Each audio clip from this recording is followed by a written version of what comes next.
The Lancaster Chronicles. The Ashes We Carry. Chapter 1. The Day. Everything changed. The sun beamed down over the Pacific as Stephen's sleek black SUV curved around the final bend toward home. The ocean sparkled to their left. Laughter bubbled from the back seat where the triplets sat, talking over each other about their school presentation, another science award, and how their teacher had called them unfairly brilliant. Stephen glanced in the rearview mirror and smiled. Stephen, well, geniuses run in the family. Zora grinned. Zora, we should start charging for brain cells. Nova huffed. Nova, only if I get 60%. I do all the coding. Lyric rolled her eyes. Lyric, I bring the aesthetic. Thank you. The car pulled into the circular drive of their home. Stephen reached over and squeezed Lyric's hand gently. Stephen, you all did amazing. I'm so proud of you. The girls jumped out of the car, racing to the front door with their backpacks and awards in hand. Stephen followed, pulling a small ring box from his jacket pocket. This weekend, in Paris, Erwin had no idea. They burst into the house. The laughter stopped instantly. Lyric screamed first. Erwin lay on the living room floor, blood soaked into the white marble, seeping from his chest. His lips trembled as he gasped for air, eyes glassy and flickering toward the ceiling. Zora dropped her awards. Nova collapsed to her knees. Lyric tried to crawl forward, but froze halfway. Stephen's world ripped in half. Stephen froze. No! The ring box slipped from his hand as he rushed forward. Erwin! God! Erwin! He grabbed his communicator, voice breaking as panic took hold. Emergency team to the main house now. Code Crimson. Code Crimson. Erwin's been shot. His voice shattered. Call 911. He dropped to the ground, cradling Erwin's head in his lap. Erwin, stay with me, baby. Please, stay with me. From every direction, staff members ran in. Marcus shoved through the door. Carl, right behind him. They pulled the screaming triplets back. Stephen fought them, refusing to let go.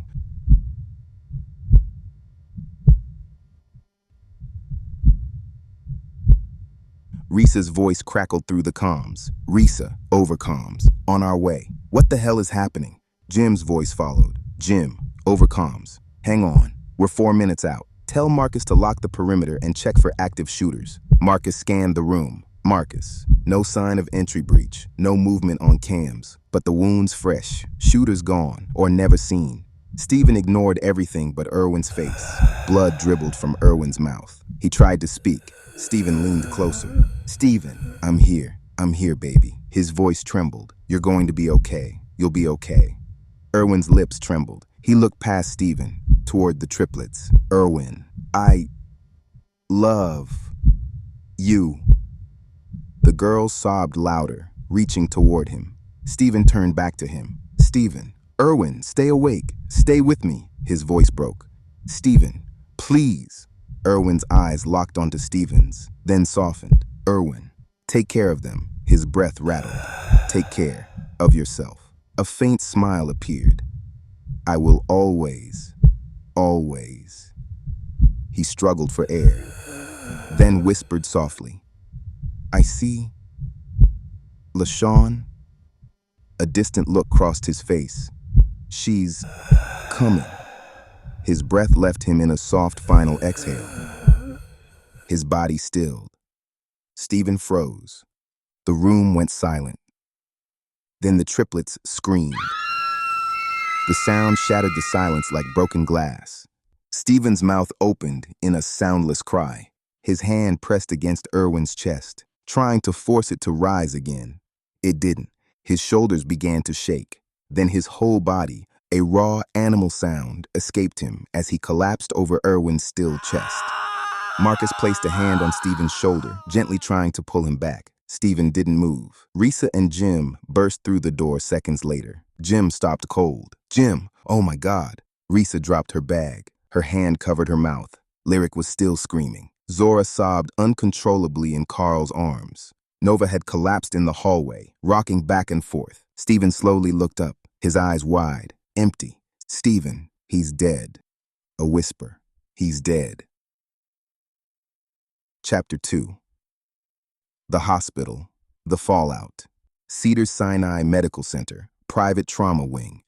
The glass doors slammed open, letting in a cacophony of sirens, shouting voices, and flashing security badges. Erwin Lancaster, martial artist, philanthropist, restaurateur, and the steady pillar of a complicated yet deeply loyal family, was wheeled in on a gurney. He was already pale from blood loss. CPR was still being performed, but deep down, the paramedics already knew. Chaos erupted. Security sealed the hospital. A billionaire had been murdered inside his own home. Another billionaire, Stephen Grimes, was wheeled in beside him, uninjured, but completely unresponsive. His eyes stared forward, glassy, catatonic. Marcus and Carl barked orders. Marcus, no press, no entry, full sweep. Carl, find the leak. One of the security analysts shouted from the monitors. Analyst, we have 4 drones in the air. Another analyst added. Analyst, facial scans on everyone within a 3-block radius. Another voice followed.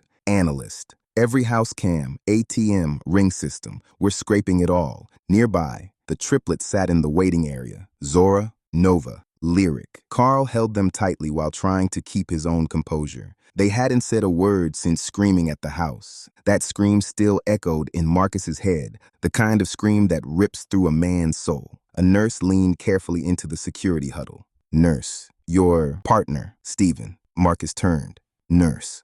He's not speaking. He's not responding to light, sound, or touch. Carl exhaled slowly. Carl, he broke. Marcus inhaled slowly. Marcus, get him into ICU.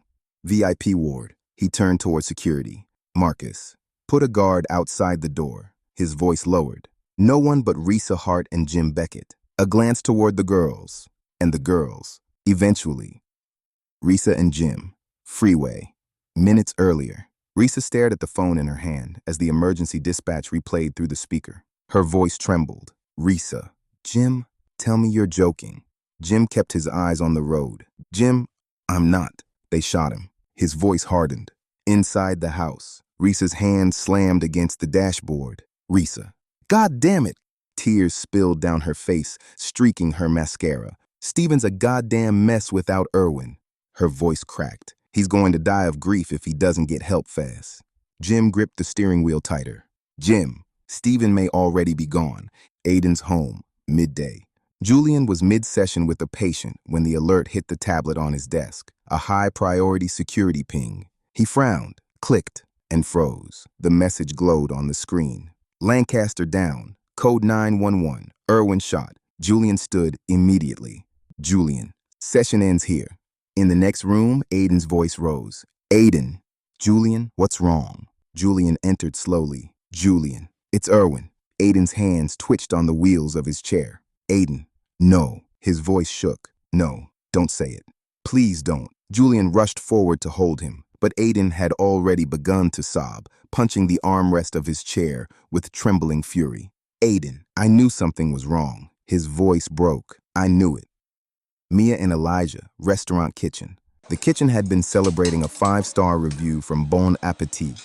Music played, chefs laughed. Then the sous chef's phone buzzed. Sous chef. Mia? She turned, covered in flour, still smiling. Mia. Yeah? The sous chef handed her the phone. Sous chef, you need to see this. The message was short. Brutal. Lancaster shot. Home invasion. Presumed dead. The mixing bowl slipped from Mia's hands. It shattered against the tile floor. Her brother didn't ask a single question. He was already removing his apron. Elijah, we're going. Sensei's dojo. Training yard. Students moved through precise martial forms beneath the afternoon sun. Then Sensei's phone vibrated inside the folds of his ceremonial robe. The students stopped mid-strike. Sensei looked at the screen for a long moment. Then he placed the phone on the wooden table beside him. He turned toward his students and spoke softly in Japanese. Sensei, Senshaha Taureta. A quiet translation followed. The warrior has fallen. He bowed his head. Cedar Sinai Medical Center, isolation room. Stephen sat in the hospital bed, dressed in a soft gown, staring into nothingness. No eye contact, no recognition, no voice. An IV ran through his arm. His vitals were steady, but the man himself was gone. Not even tears came. He simply stared, mouth slightly parted, completely motionless. The psychiatrist had explained it clinically. Acute dissociative catatonia, trauma-induced. He had watched the love of his life die violently in front of him. The mind had shut down to preserve whatever remained.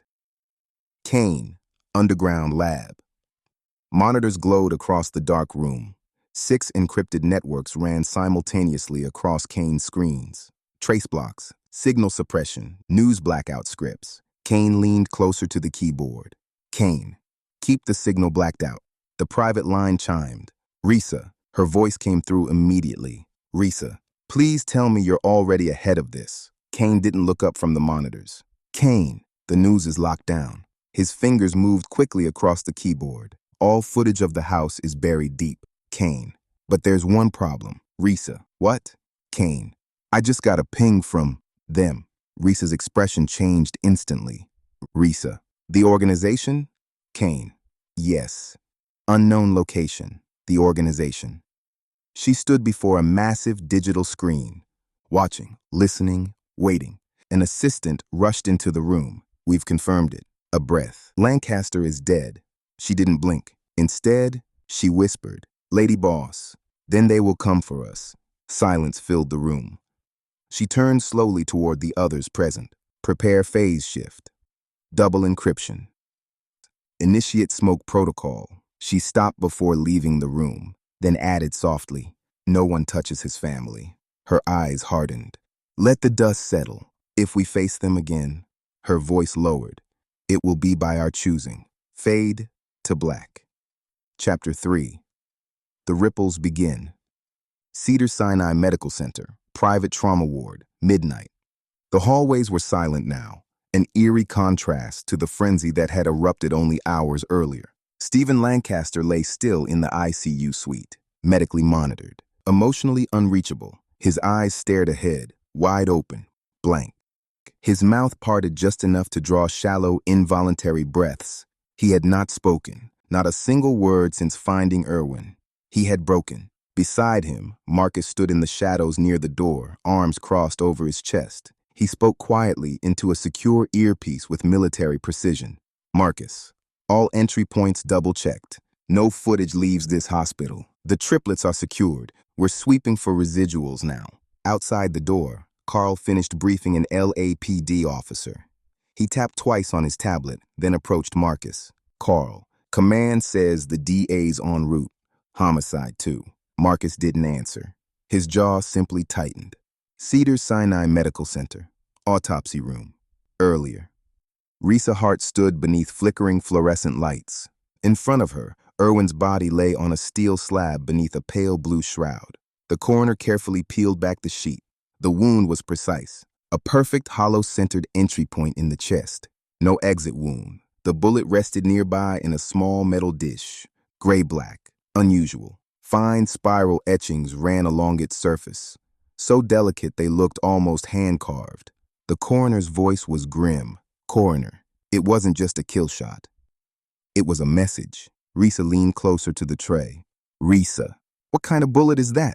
The coroner studied it carefully. Coroner, custom hollow point. He rotated it slightly. Modified gray coat. Spiral notch to spin through tissue and stop just short of exiting. Expensive. Rare. He looked at Risa and said, government grade or organization. Risa swallowed hard and reached toward the tray. Her hand trembled. Then she looked down at Irwin. Risa, what the hell do I do now? Huh? Tears slipped from her jawline onto the sheet covering him. She leaned closer. You always said you had a plan. Her voice cracked. Always. She wiped her face. And now you've left me with silence. A long breath. I'm not ready to be the one they lean on. Her voice dropped to a whisper. I'm not ready to fight your war. Behind her, Jim stood quietly near the door. Risa's composure shattered. Risa, I lost LaShawn. Her hands clenched the sheet. And now you. Her shoulders trembled. You were my second half in this damn circus. You knew me before the badge, before the swagger. A sob escaped her. She lowered her head. You knew me when I was just a scared little girl who couldn't stop her sister from dying. And you gave me power back. Another tear fell, and her voice broke completely. You gave me family. She collapsed into a full sob, gripping the sheet that covered Irwin's chest. Jim moved quickly and wrapped his arms around her. Jim, I've got you. He held her tightly. Let it go. His voice softened. You don't have to be strong here. Both of them wept, shoulders shaking, hearts breaking. The bullet gleamed coldly in the tray beside them. Hospital. Interrogation suite. Later that night, District Attorney Bellinger arrived in a tan trench coat. Her eyes were sleepless, her jaw tight with purpose. The hospital's executive conference room had been converted into an interview space. Risa sat across from her, cleaned up but exhausted. DA Bellinger, you know who everyone thinks did this. Risa stared straight ahead. Risa, I know. Bellinger, the organization. She opened a file. Lancaster dismantled their West Coast arm. She continued. Collapsed their income streams. Burned half their alliances to the ground. Risa sighed. Risa, doesn't mean they pulled the trigger. She finally looked up. But yes, if you're asking whether they're capable of it, they are. Bellinger leaned forward. DA Bellinger, we need to speak with the man they called Ghost. Risa looked up sharply. Risa, he's not who he was. A hesitation. He's changed. Bellinger, changed or not, he was central to a federal takedown. She closed the file. And now he runs Irwin's restaurant chain. Michelin stars or not, that makes him a person of interest. The door opened. Jim stepped inside. Jim, I vouched for him. He leaned against the wall. He cooks. He keeps quiet. He protects the girls. Jim crossed his arms. He stayed at the estate while Irwin ran meetings. He wasn't even there when it happened. Bellinger watched both of them. DA Bellinger, you know how this works. Her tone remained steady. If his past intersects with the organization's present, we eliminate him as a suspect. She closed the file. I want him here. Tonight. Risa nodded. Risa, I'll call him. Aiden's home. Palmdale. Aiden stared out the massive window of his study. His hands rested lightly on the wheels of his chair, unmoving. Outside, the night sky shimmered with stars. A cruel reminder that the world had not stopped for Irwin. Dr. Julian Torres stood behind him, holding a blanket, unsure whether Aiden even felt the cold. Aiden spoke softly. Aiden, I wasn't there. Julian remained silent. Aiden's voice tightened. Everything I went through. Everything he put me through. His voice cracked, and I still would have taken that bullet for him every time. Julian knelt beside him. His hand rested gently on Aiden's arm. Dr. Torres, you don't have to punish yourself. He spoke quietly. He wouldn't have wanted that. Aiden's eyes remained fixed on the night. Aiden, he was my first love. His voice drifted. My first protector. My first pain. His eyes glistened. And my last reminder that no matter how much you heal, there's always a wound that stays open. Julian spoke softly. Dr. Torres, you're allowed to grieve, Aiden. Aiden shook his head. Aiden, I don't want permission. A long silence followed. I want him back. Secure waiting room. Hospital. The triplets sat together in stunned silence. Zora, Nova, Lyric, each grieving differently. Zora stared straight ahead. Her lips trembled. Her eyes remained dry. Nova typed rapidly into a secure tablet, breaking into surveillance servers. Searching for anything that didn't match the story, Lyric sketched furiously. Irwin, in armor, on fire, holding a sword, crying. Mia finally sat beside them. Mia, I know it doesn't feel like it now. Her voice softened. But he's still with you. She looked at the girls. Everything you are, that's him too. None of them responded. Unknown. Underground facility. The organization. Lady Boss stepped into her private quarters. The lights were dim. Digital monitors lined the walls. Her aide entered quickly. Aide, it's confirmed. Irwin Lancaster. Dead. Lady Boss remained silent, then spoke quietly. Lady Boss, they'll come for us. Aide, do we deny involvement? Lady Boss paused. Lady Boss, no. She picked up a chess piece. The knight, Irwin's favorite. She set it gently on its side. He was not our kill. Her eyes lifted toward the screen. But they will chase ghosts until they learn the truth. Chapter 4. A Man Called Elijah. Hospital. Executive interview room, 3:40 a.m. The air inside the hospital conference room was stale.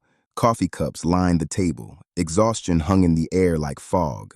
Elijah Saint entered quietly, once known in criminal files as the Ghost.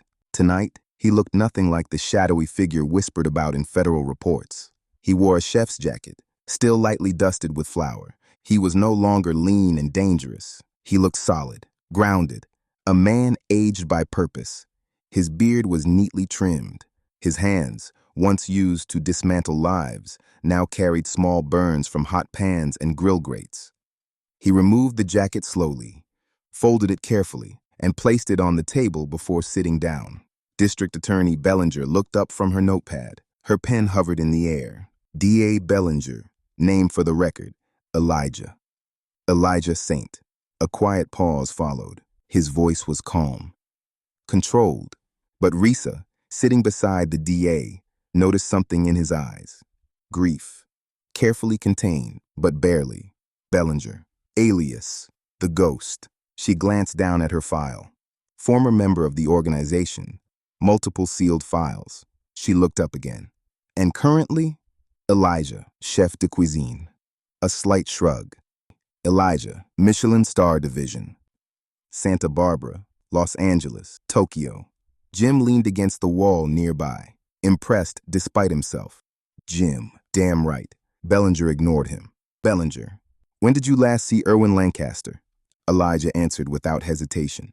Elijah, yesterday morning. A quiet memory passed across his face. We finalized the weekend menu. He almost smiled. He wanted citrus-forward flavors, brighter tones for the wine pairings.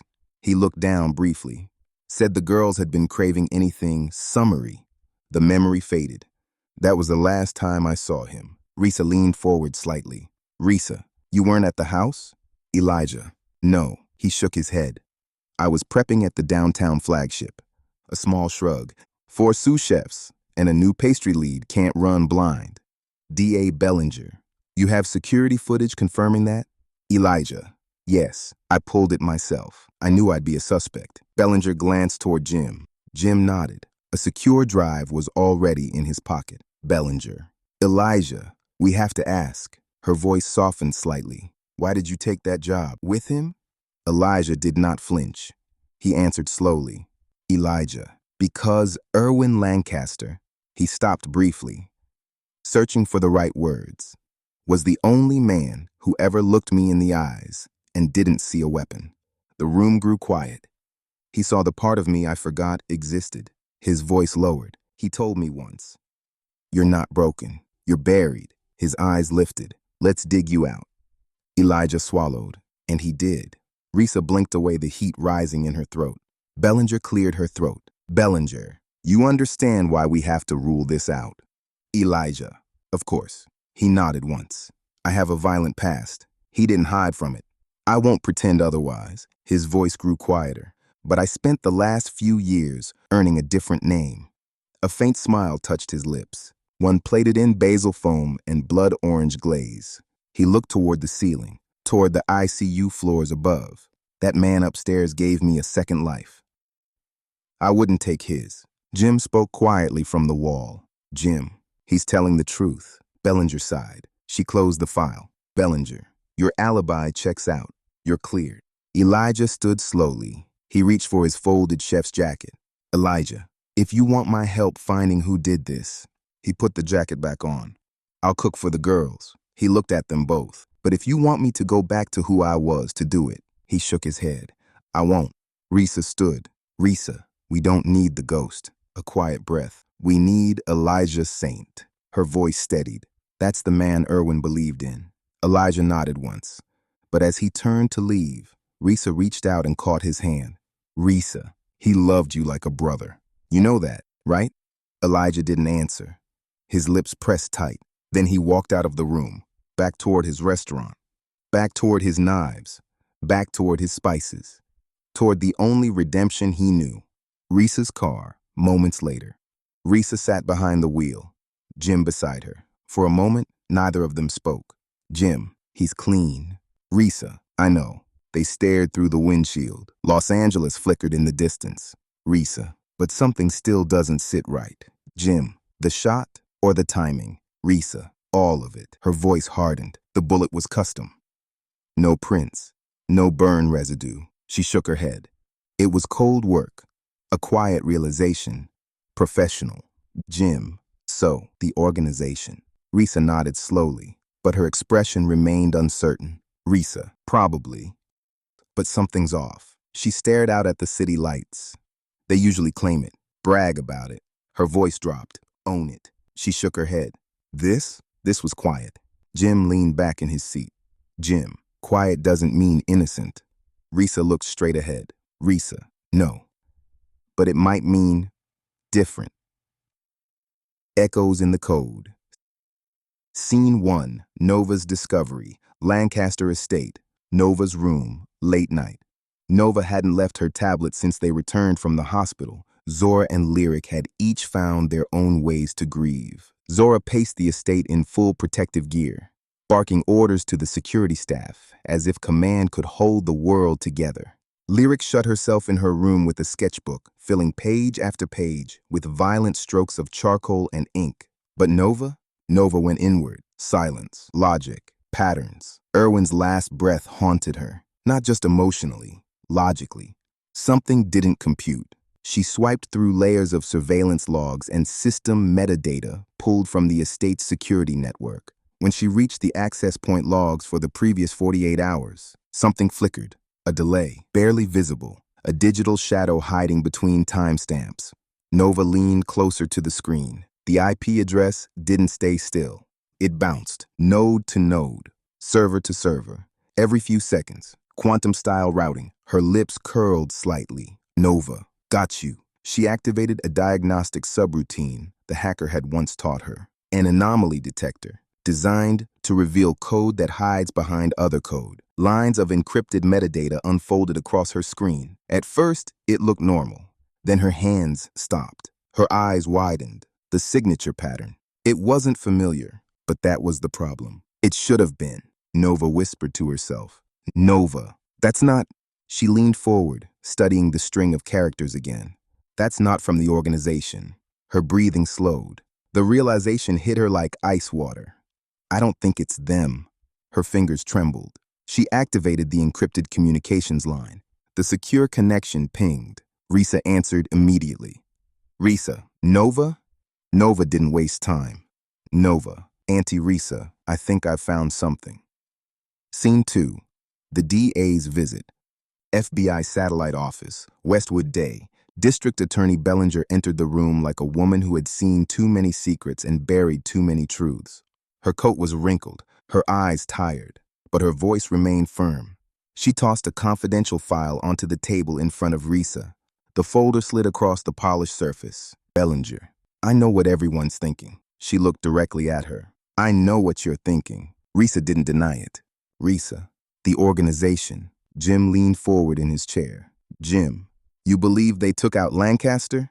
Bellinger gave a tired half smile. Bellinger, I'd be a fool not to consider it. She opened the file. But I don't have evidence. In fact, she looked up again. I have the opposite. Jim frowned. Jim, meaning? Bellinger tapped the open file. Bellinger, no tracer signatures. Another page flipped. No coded messages. Another. No digital fingerprints. She closed the folder slowly, and more importantly, she leaned forward. No threat declaration. The room grew quiet. Risa folded her arms. Risa, if the organization did it, they'd want us to know. Bellinger nodded. Bellinger, exactly. They always leave a mark. Jim leaned back in his chair. Jim, so you're saying it wasn't them? Bellinger exhaled slowly. Bellinger, I'm saying if it wasn't them, she looked between both of them. Then someone just killed a billionaire inside one of the most secure homes in Los Angeles. Silence filled the room. Risa's voice dropped to a whisper. Risa, then who the hell would dare? Chapter 5, Dead Ends and Digital Warnings. Scene 1, Dead Ends. FBI office, internal conference room, 2 days after the murder. The room hummed with tension. Risa, Jim, and District Attorney Bellinger stood in front of a whiteboard covered in names, affiliations, and theories. None of them led anywhere. The DA tossed a stack of papers onto the table. Bellinger, every request we've submitted for subpoenas, denied, delayed, misdirected, or rerouted to departments that don't even exist. Jim exhaled sharply. Jim, someone's burning the trail behind us. Risa shook her head. Risa, not someone. Her voice hardened. The organization. The DA nodded reluctantly. Bellinger, I won't say it officially, but yes. Every time we push an investigation in any direction other than them, we get interference. But when we request records on them, she shrugged. Nothing. Jim frowned. Jim, so the system's rigged to punish misdirection, or to protect an inside asset. Risa leaned against the table. Risa. And yet, she stared at the board. They didn't kill Irwin. Silence filled the room. No one argued. Scene 2. Nova's footprint. Lancaster Estate. Triplets War Room, night. Nova sat alone in the command room. Monitors filled the walls. Blue light washed across her face. The digital web she'd uncovered, the one that should have led to answers, simply vanished. Self-erasing nodes, expired timestamps, phantom redirects. Every lead dissolved into digital vapor. Nova leaned closer to the screen. Something bothered her. The pattern. It was too clean. The organization was many things, ruthless, precise, efficient, but their digital signature was unmistakable. She had seen it before. Cold, logical, elegant. Irwin's death wasn't like that. It was messy, human. Nova had approached the organization's firewall earlier that night. She had seen the gate, hovered near it, but instinct told her to pull away. So she pivoted, investigating other leads instead. But she never cloaked her digital trail. What she didn't realize was that someone had been watching her the entire time. Scene 3. Blackout. Multiple locations, simultaneously, the next morning. Across the city, monitors flickered, then went dark. At the Lancaster estate, the triplets' tablets shut down mid-sentence. In Marcus's security command center, surveillance screens dissolved into static. Risa and Jim's investigative network collapsed. At the district attorney's office, encrypted archives began deleting themselves. Then, every screen came back to life. At the same moment, same image, same face. Lady Boss. Elegant. Sharp. Her voice calm and precise. Lady Boss, you breached our gates. Not deeply, but enough to disturb the sentinels. Her gaze seemed directed at Nova, but every person watching felt the weight of it. We already told you. Her voice remained controlled. We had no quarrel with Irwin Lancaster. And when we make such declarations, her tone sharpened. We do not speak in lies or ambiguity. The screen split, now appearing simultaneously across 4 major locations. Lady Boss, we are not chaos. Her voice grew colder. We are not entropy. We are negentropy. She leaned slightly closer to the camera. We are order.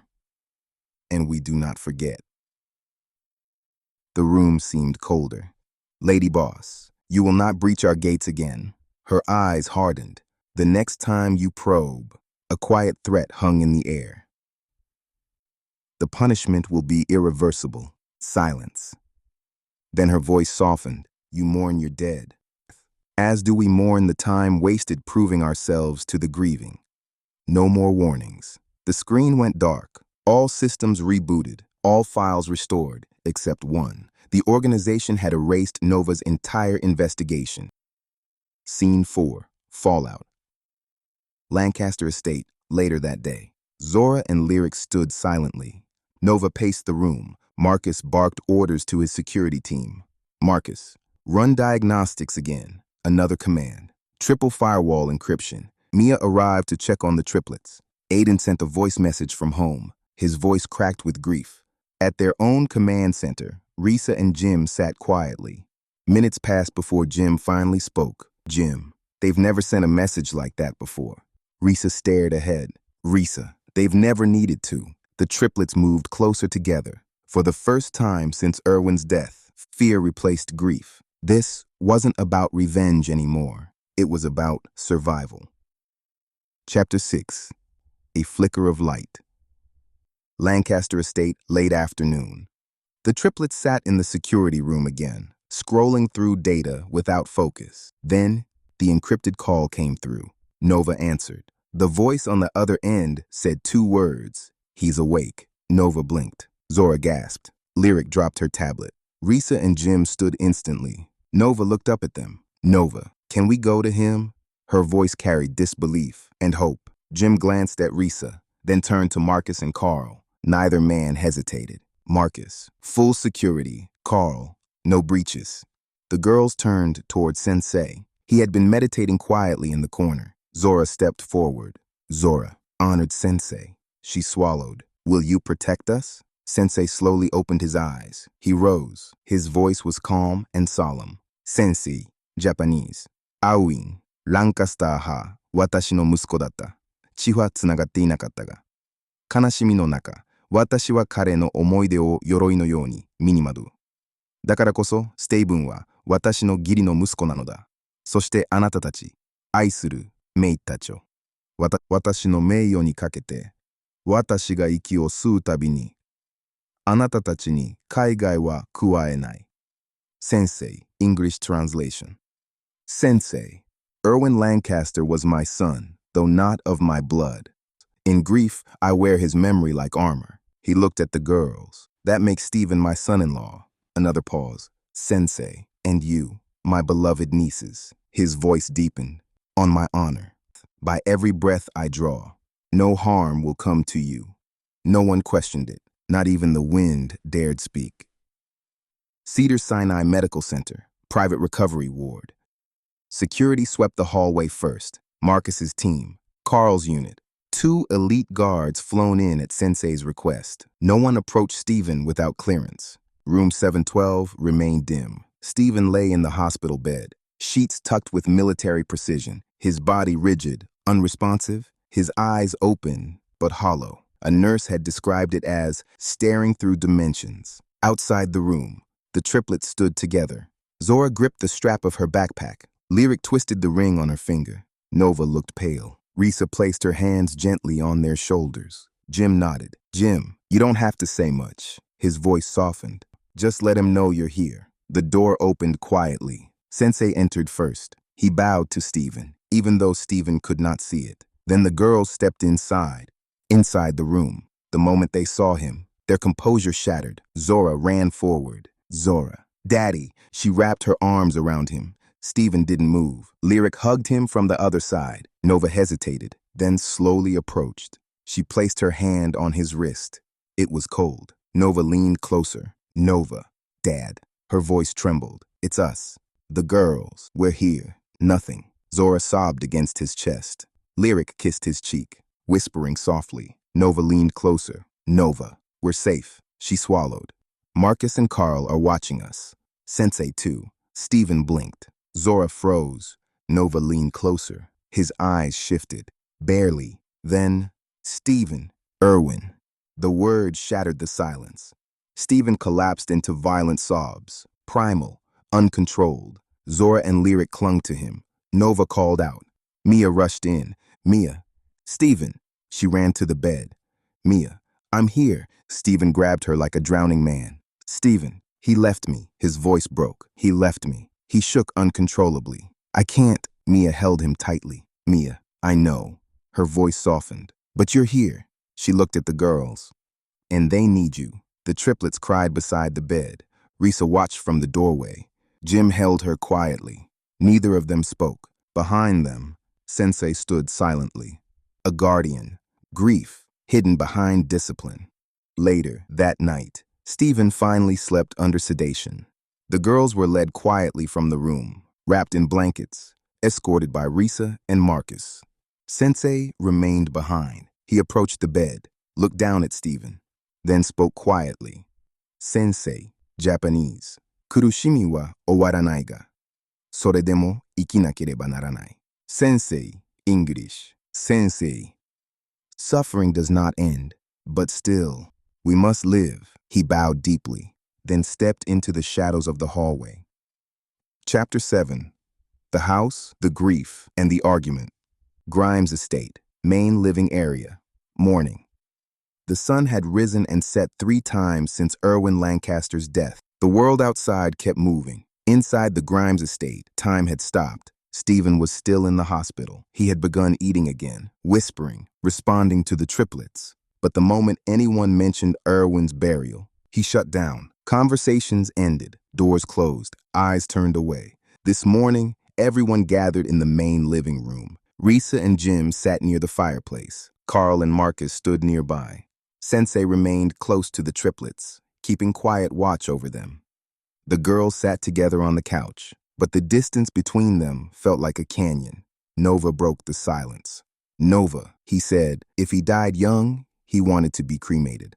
Zora nodded slowly. Zora, next to Mom. She looked down. Off the Grimes plot. Lyric spoke softly. Lyric, he didn't want to be buried there because he said Stephen would probably remarry someday. A faint, sad smile crossed her face. He joked about it. She swallowed. But he meant it. Risa leaned forward gently. Risa, Stephen doesn't want that. They argued about it once. She sighed quietly. He wants Erwin buried beside him. Silence filled the room. The kind of silence that hums before lightning strikes. Suddenly, Nova slammed her hand against the table. Nova, well, Dad isn't here. Her voice shook. He's too busy feeling sorry for himself. Risa, Nova, but Nova cut her off. Nova, no!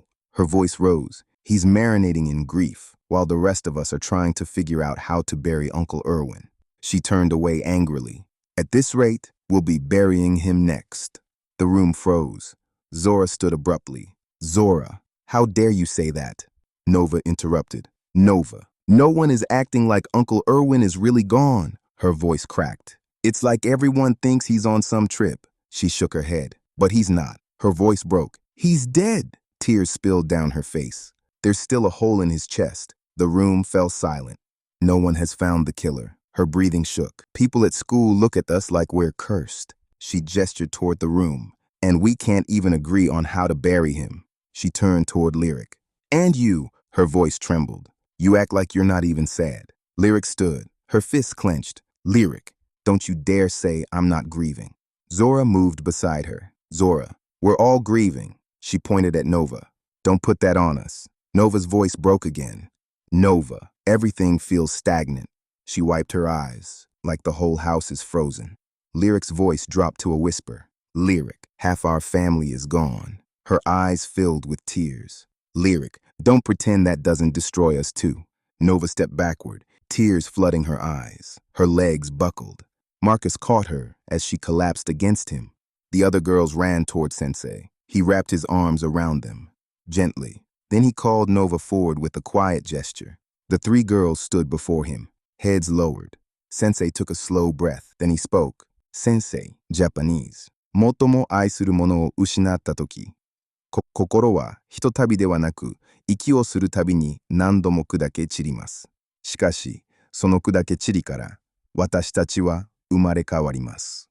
強さではなく選択によって、あなたは悲しみの炎の中にとどまるか、それとも同じように悲しむ人々を温める炎となるかを選ぶことができます。アーウィンは戦士にしか見られないような激しさであなたを愛していました。あなたは華麗の遺産であり、華麗の光であり、華麗の戦いなのです。華麗の死をあなたの強さの終わりにしてはいけません。それはあなたの目的の始まりとなるべきです。あなたたちは姉妹です。剣ではなく愛で互いを守りましょう。悲しみに縛られてはいけません。打ち砕かれてはいけません。Sensei, English. Sensei. When the heart loses what it loves most, it shatters not once, but again and again, with every breath. He looked at each of them.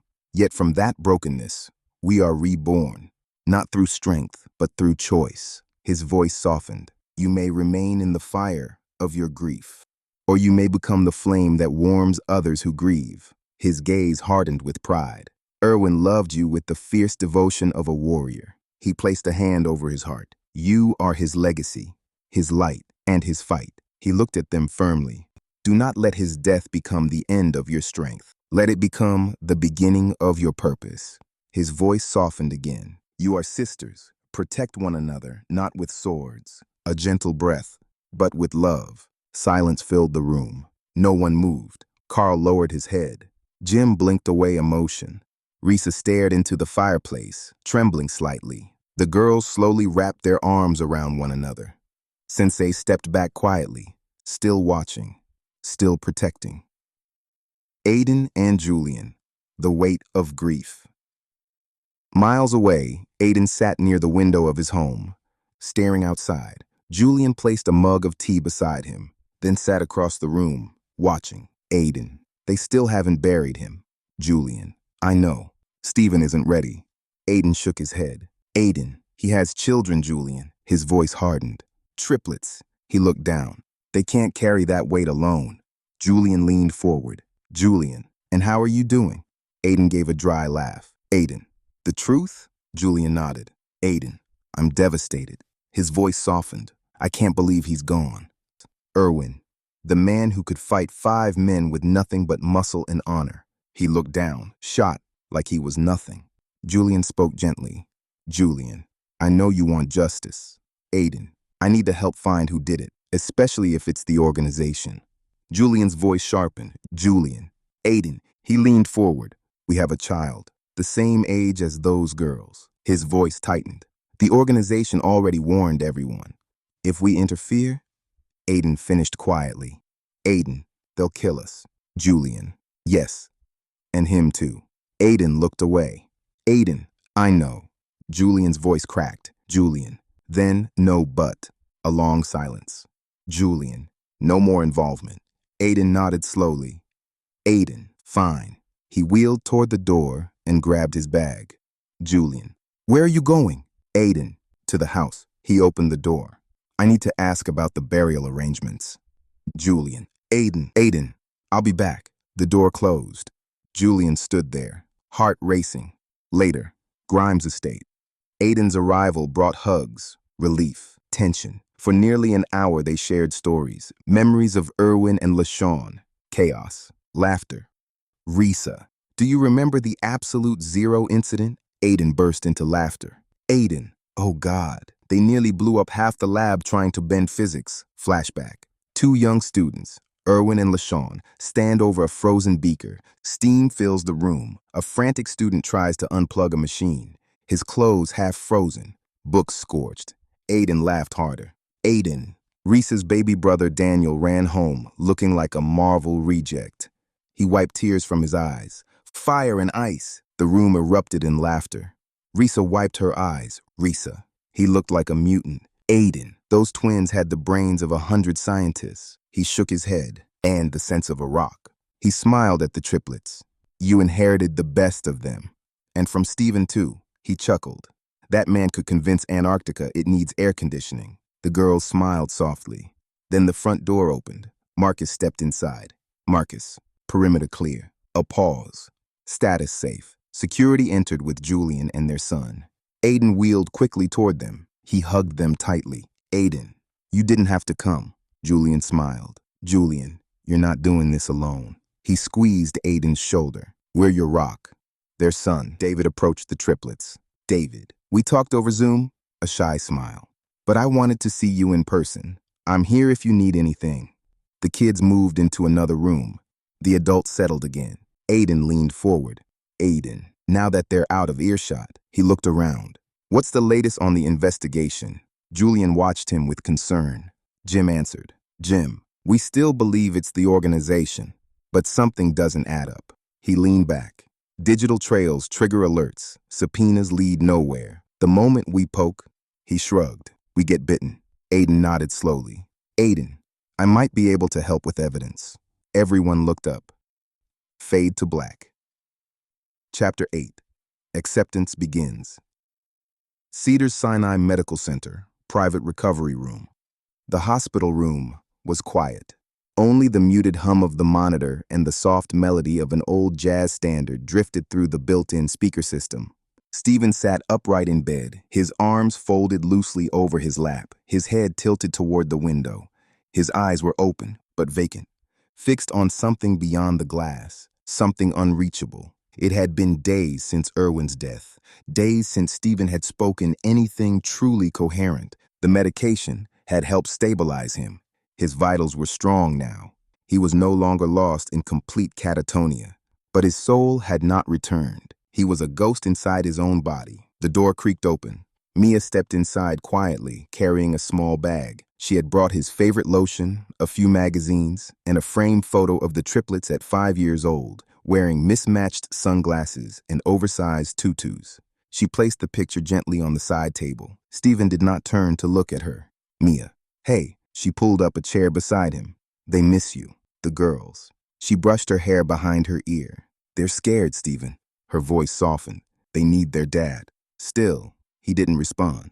Mia leaned back and studied him. You're walking now, talking, feeding yourself.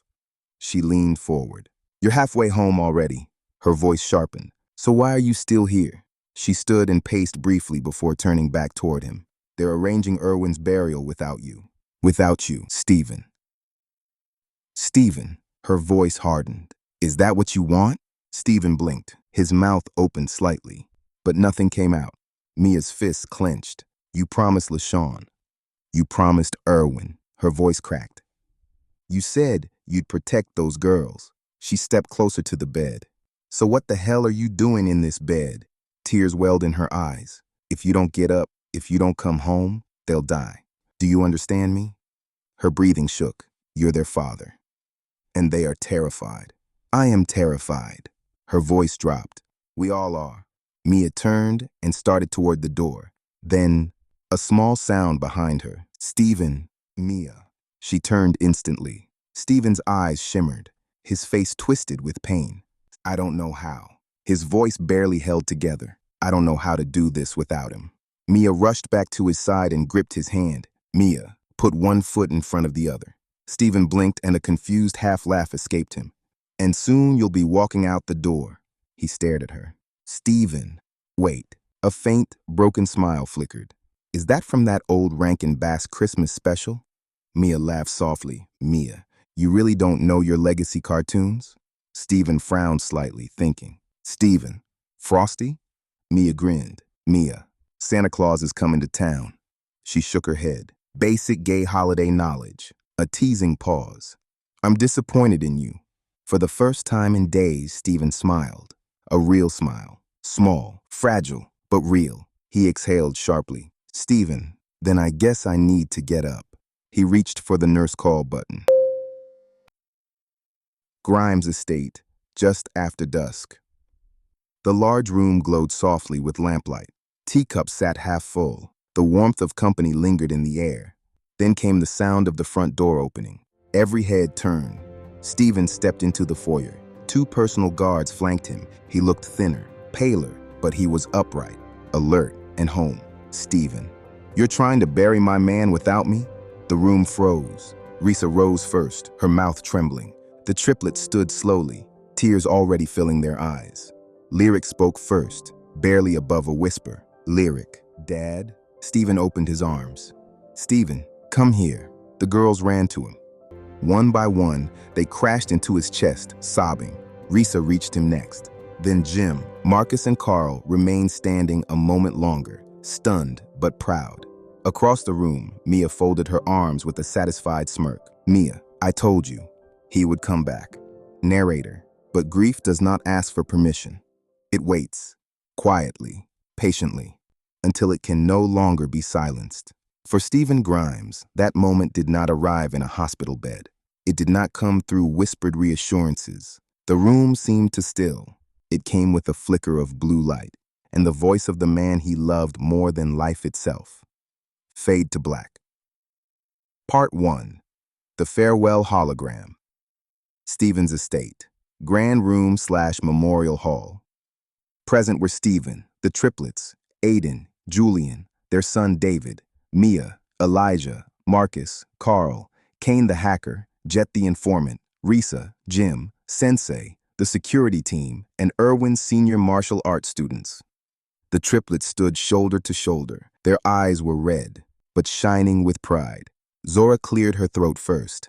Zora, we wanted to wait until you were strong enough. She glanced toward Stephen. But this was Irwin's wish. Nova activated the device. A soft hum filled the room, Light particles gathered like mist taking shape. Then he appeared. Erwin Lancaster, smiling, beautiful, alive in memory. A life-sized holographic projection shimmered into being. He stood tall in his favorite tailored charcoal gray suit. The edges of his image glimmered like starlight. His expression was warm, familiar, almost real. The room fell into reverent silence. Then the hologram spoke. Erwin, hologram. If you're seeing this, then I'm gone. The room dissolved into grief. Stephen's knees nearly gave way. Risa caught him as the hologram continued. Erwin, hologram. I update this message every few years, and the last time I updated it was a year ago. His smile dimmed. So if you're watching this, it means I didn't get to grow old with the love of my life. And I hate that. The room was silent except for quiet crying. But it also means I had the honor of loving and living beside each of you. He looked around the room, so I made this not just as a legal formality. This is my real goodbye. The hologram shifted slightly, as if walking through the room. To Elijah, you were a surprise. A small smile. A miracle. His tone warmed. You walked into my kitchen and turned my food into poetry. You reminded me why I started cooking. To nourish souls, not just bodies. He nodded gently. I leave my restaurants in your hands.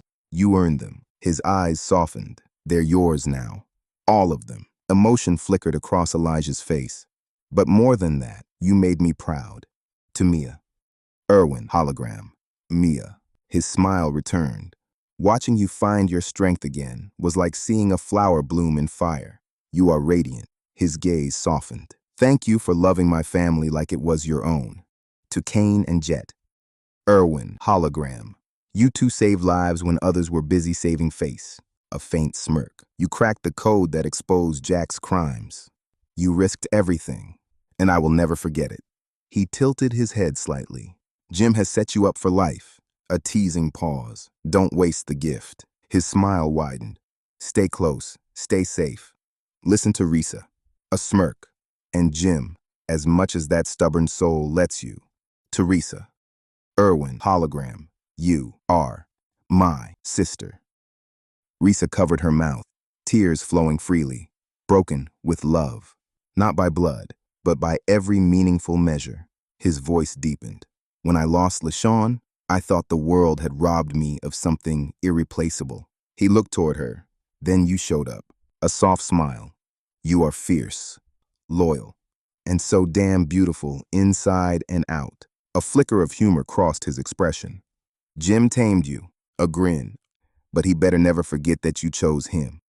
To Jim. Erwin, hologram. You old goat. A few broken laughs rippled through the room. You managed to tame the Amazon. His expression softened. She loves you. We all do. His voice steadied. Keep protecting her, and thank you for being there when I couldn't be. To Marcus and the security team. Erwin, hologram. Marcus, Carl, everyone. He inclined his head. Thank you. I slept easy because you stood tall. He looked toward Marcus. Marcus. His voice warmed. Take care of the girls like you always have. You don't just run the best security firm on earth. You run a family. His expression sharpened slightly. Now expand it. Help protect others the way you protected us. To David. Erwin, hologram. Little one. His smile turned tender. You have the eyes of wonder and the heart of a lion. You are your father's son. He nodded. And that means the world is already better because you're in it. A bright smile. Keep dreaming. A final playful beat. And keep dancing. To Julian. Erwin, hologram. Julian. His expression softened deeply. Thank you for loving Aiden, for healing him. You built a sanctuary where he could grow. He glanced toward David. And your son? A smile. He's the masterpiece. His eyes lifted again. I envy what you two have, not out of jealousy, out of admiration. To Aiden. Erwin's hologram faltered slightly. His voice cracked. Aiden. The room held its breath. Aiden's fingers tightened against the arms of his chair. His jaw locked. Erwin, hologram. Loving you was the greatest joy of my youth and the deepest ache of my soul. Aiden's eyes filled instantly. He shook his head. Aiden, don't! His voice was already breaking. Don't do that. He swallowed hard, trying to steady himself. But the years, the pain, the love rose all at once. Aiden's eyes filled instantly. Erwin, hologram. I failed you. His voice shook. I wasn't strong enough to shield you from your father's evil. I should have stood between you and that bullet. He swallowed. Metaphorical or real? His image shimmered faintly. Instead, I let you down. Silence. I carry that guilt. His eyes softened. But watching you become the man you are now, resilient, brave, tender, free, his voice deepened. That is my redemption. Aiden bowed his head. I will always love you. I will always regret losing you. But I'm glad you found Julian. I'm glad you became a father. His voice broke softly. Please, forgive me. To Sensei, Erwin bowed deeply. Erwin, hologram, Japanese. Sensei, 命を救ってくれてありがとう。あなたと戦士の兄弟たちがいなければ私はここにいなかった。Erwin, hologram, English. Sensei, thank you for saving my life. Without you and the warrior brothers, I would not have survived. He straightened slowly. You taught me discipline, humility, honor. His expression glowed with gratitude. You were my light when I was blind with anger. Thank you. His voice softened. Please keep training others to fight with grace, not rage. To the triplets. Erwin laughed gently, as if wiping away an invisible tear. Erwin, hologram, my little Amazons. A few wet laughs broke through the crying. You were absolute chaos. Brilliant chaos. A grin. You gave me gray hairs before I even earned them. His expression softened. You were LaShawn's last gift to me. The girls broke again. And I'm sorry that raising you meant you had to lose your mom. But I swear to you, she and I will look over you forever. He looked at each of them in turn. Nova, Lyric, Zora. His voice glowed with pride. Each of you are fire, water, and wind. Never lose that. His smile faded into something more solemn. But never, ever lose each other. Promise me that. Erwin cleared his throat theatrically. Okay, I think that's it. A small smile. That wraps it up. He gave a dry little nod. I'm going to the other side now. Going to sleep. A mischievous beat. Don't wake me. The projection flickered off. The room gasped. Someone stifled a sob. Then the hologram blinked back on. Erwin grinned. Just kidding. A wave of shocked laughter and tears rolled through the room. I do have one more person to talk to. To Stephen. The room went still. The hologram turned slowly toward the fireplace. Toward Stephen. Erwin, hologram. Stephen. Stephen's face collapsed all over again. You are the joy of my life. I wanted to grow old with you. His voice softened to something nearly unbearably tender. To sit on our porch with lemonade and hear the triplets' children call us Papa and Pops. But that wasn't meant to be. He stepped forward in the projection. So now I need you to do something impossible. I need you to love again. The room held its breath. I know it hurts, but you must. His voice deepened. Raise our girls. Guide them. Forgive me for leaving you. The hologram moved closer. I'm not as smart as the girls. A faint smile. But I figured out how to make this thing walk. Couldn't get it to dance, though. A few tears and laughs mixed together. But I can still do this. The projection reached up. Its translucent hand cupped Stephen's cheek, then leaned forward and placed a ghostly kiss against his face. Soft cries rose across the room. You always stand here. A small smile by the fireplace, contemplating life. His expression turned utterly tender. My man, a tiny smile. So predictable. Tears and laughter rippled through the memorial hall. Goodbye, Stephen. Erwin, hologram. You are the best man I've ever known. His voice shimmered with love, the love of my absolute soul and life. Goodbye, all of you, until we meet again. The hologram faded into nothing, The room sat in stunned silence. Then quietly, "Risa, he loved you." And before she could finish, Stephen prepared to erupt. Chapter 9. The Ashes We Carry. Part 2. Grief Unleashed. Scene continues, after the hologram ends. The room remained frozen. Not a breath, not a murmur. Stephen hadn't moved. His arms hung limp at his sides. His eyes were wide, vacant. Tears streamed down his cheeks unchecked, but his mouth remained sealed in a line too still to be human. Nova stepped forward carefully. "Nova, Papa." Stephen didn't respond. Not to her, not to anyone. Then, in a split second, something inside him shattered, not physically, emotionally, like an aftershock tearing through his soul. He let out a single sound, part gasp, part growl. Then his voice exploded through the room like thunder through stained glass. "Stephen, he's gone." His voice was raw, frayed. Every word that followed struck like a blade. "He's gone, and all we got was a goddamn hologram." He turned violently. "That's it?" His voice cracked again. "That's it?" He slammed his fist into the antique side table. Crystal shattered. A lamp crashed to the floor. Gasps rippled through the room as the triplets stepped back. Not in fear of Stephen, in fear of his grief. Stephen, he gave everything to this world. To us. His chest heaved, and they killed him like he was nothing. Carl moved instinctively, but Aiden lifted a hand and stopped him. Julian spoke under his breath. "Julian, let him." Stephen backed into the hearth. His shoulders shook. His eyes were wild. "Stephen, you all got to say goodbye."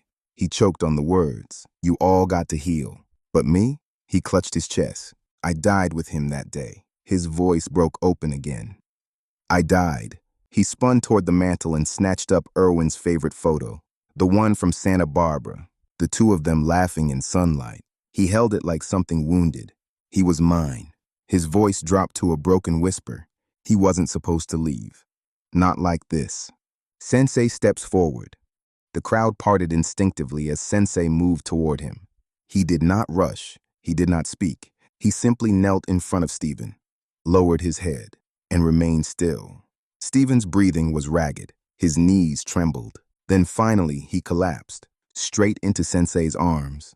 The elder warrior caught him, held him, like a father holding a grieving son. Stephen sobbed against Sensei's chest, not softly, not prettily, but with the full violence of weeks of buried pain.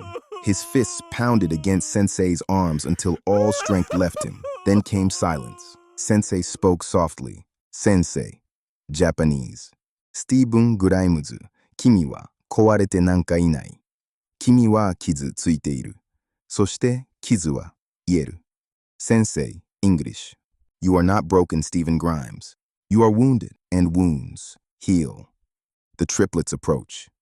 One by one, the girls came forward. Nova first, tear-streaked but steady. Then Lyric, clutching the hologram drive in her hand. Then Zora, still red-eyed, still trying to hold herself together. They knelt beside their father. Nova took his hand. Zora kissed his forehead. Lyric looked at the drive, then at Stephen. "Lyric, he didn't just leave us a goodbye." Her voice shook. "He left us each other." The others close in. Aiden wheeled himself forward slowly, Julian beside him. Mia, Elijah, Kane, Jet, Risa, Jim. One by one, they formed a quiet circle around Stephen and the girls. A human perimeter made not of force, but of love. No one said anything. Nothing needed to be said. Montage. Fade to reflection. Marcus quietly swept up the broken lamp. Zora replaced the shattered crystal with a single lit candle. The hologram drive was placed on a small memorial altar. Candles, photos, pressed white lilies, Irwin's favorite flower. Aiden watched as Julian guided their son forward to place a small drawing on the altar. A crayon picture of Irwin smiling in the clouds. Stephen, finally breathing steadily, leaned against the hearth. The triplets curled beside him, heads resting against his shoulder and lap. He looked again at the photo, then at the others, then out through the great windows toward the rising sun. "Stephen, we're going to be okay. We have to be." His voice softened, because he believed we would be. Nora turned her head away from them, seething, hurt, disappointed, cut to black. The breaking point. Grimes Estate, living room, early evening. It had been nearly a week since Erwin Lancaster took his final breath on the floor of their home. The blood was gone, scrubbed away by professionals, but the memory remained, raw, unforgiving. Stephen sat in the living room with Risa, Jim, Carl, and Aiden. Physically, he looked better, showered, dressed, upright. But behind his eyes there was still a hollow place. He had not spoken about the burial. Every time it came up, he either left the room or went silent. But tonight, that silence had to break. Carl looked down at the papers in his hand. Carl, the coroner has officially released the body. He turned a page. The cremation can be scheduled by Friday. Jim nodded. Jim, everyone agrees it's what Erwin wanted. A pause. Jim, if he died before his time, he wanted to be cremated and placed beside LaShawn. He looked toward Stephen. They picked out the plot years ago. Stephen said nothing. He stirred his tea, but didn't drink it. Risa's voice was gentle. Risa, that's not what you want, though. Stephen's answer was barely above a whisper. Stephen, no. He stared into the cup. I wanted to be buried next to him, on the Grimes family land. His jaw tightened. Together, two men, two headstones, facing the same sun. No one replied. Carl cleared his throat. Carl, it's not about what we want anymore, Stephen. Suddenly, raised voices erupted from down the hall. Sharp, heated. Marcus stood immediately. Marcus, I'll check it out. The others rose and followed him. Triplets wing, hallway. Zora and Lyric stood near the doorway, tense, shocked. Nora stood across from them, a packed duffel bag at her feet. Lyric spoke first. Lyric, she's leaving. Stephen stepped forward, his voice cut through the hallway. Stephen, what? Nora didn't flinch. Nora, I'll stay to bury Uncle Erwin. But after that, I'm gone. The room went still. I've been accepted early to Harvard. Her chin lifted. They're arranging housing, and I'll file for legal emancipation. She crossed her arms. I can take care of myself. Stephen stared at her. Stephen, you are 15. Nora's laugh was bitter. Nora, oh, now you want to parent us? The room froze. Stephen, Nora, Nora. No, her voice shook with fury. Nora, don't Nora me. She stepped toward him. Where were you when we had to clean his blood off the floor? Where were you when they wheeled his body out in a bag? Her eyes flooded. Nora, when Lyric was screaming in her sleep, when Zora couldn't eat. She pointed toward the living room. Nora, you were in the VIP wing of Cedars-Sinai while we were scrubbing death out of the grout. You vanished. Her voice cracked. We buried him before he was even in the ground. Risa, don't do this. But Nora was already too deep in it. Nora, we are prisoners in this house of ghosts. She gestured around them. There's still an outline where he died. Her breathing shook. You're a billionaire. We could be anywhere. But no. Her voice rose. We're here, waiting, mourning, watching the walls close in.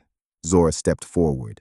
Zora, you want to leave us? Her voice cracked. After everything, Nora's tears finally broke loose. Nora, I can't breathe in this house. Our family died with him. Lyric, don't say that. She screamed it. Don't you dare say that. Nora's anger turned reckless. Nora, I'll do better at Harvard. Hell, maybe I should just join the organization. Her voice dripped with pain. At least they don't pretend. Zora lunged forward and slapped her hard. Marcus stepped between them as Nora staggered back. Zora shook with rage. Zora, don't ever say something like that again. Her voice was shaking. If you even joke about joining the people who might have killed Uncle Erwin, you are no longer my sister. Then Stephen stepped into it. His voice was quiet now. Stephen, what did the hologram say to you? None of the girls answered, so he answered for them. He said to protect each other. He always said that. Stephen looked at each of them in turn. From the moment you were born, his voice shook. No matter what happens, he swallowed. Make sure they protect each other. He closed his eyes briefly, because there may come a time when the entire world is against them. But if they stand united, his voice broke. As sisters, he looked at Nora. They can face an army. The hallway went silent again. Stephen inhaled shakily. You're right, Nora. I failed you. His voice turned hoarse. When Erwin died, something in me broke. He looked down. I didn't know how to face you, or this house, or this world, without him. He shook his head. I failed Aiden. I failed LaShawn. I failed my own damn family. His eyes filled. And I failed you three. Because my silence made you carry the weight alone. He bent down to her level. His voice barely held. But I love you. You are all I have left. His hand trembled. And even if I am a coward, he looked directly at her. I will not let you go. Not like this. Nora's face crumpled. Her voice came out smaller now. Nora, I just didn't want to be the only one holding the grief. A tear slid down her face. It hurts too much. Stephen cupped her cheek. Stephen, you're not alone. Lyric and Zora moved in and wrapped their arms around her. The three sisters collapsed into each other, weeping. Everyone else stepped back quietly, giving them space. Chapter 10. The Farewell. Garden Cemetery, late afternoon. The sky was a soft lavender gray. Sunlight pressed gently through the clouds, casting a warm shimmer across the garden memorial site. Rows of white and crimson lilies flanked the altar. At the center of the private cemetery stood a modest but elegant stone. Carved into it were two names, Erwin Lancaster, LaShawn Price Lancaster, and beneath them, one phrase, brilliance and grace, reunited beyond. The place was peaceful. Nature surrounded it. Birds sang in the distance. For a moment, those were the only sounds. Family, friends, staff, students, warriors, all were present. Stephen stood at the front beside the girls, their hands trembling in his. Risa stood nearby, a black sash tied around her waist, her gaze steady despite the grief in her eyes.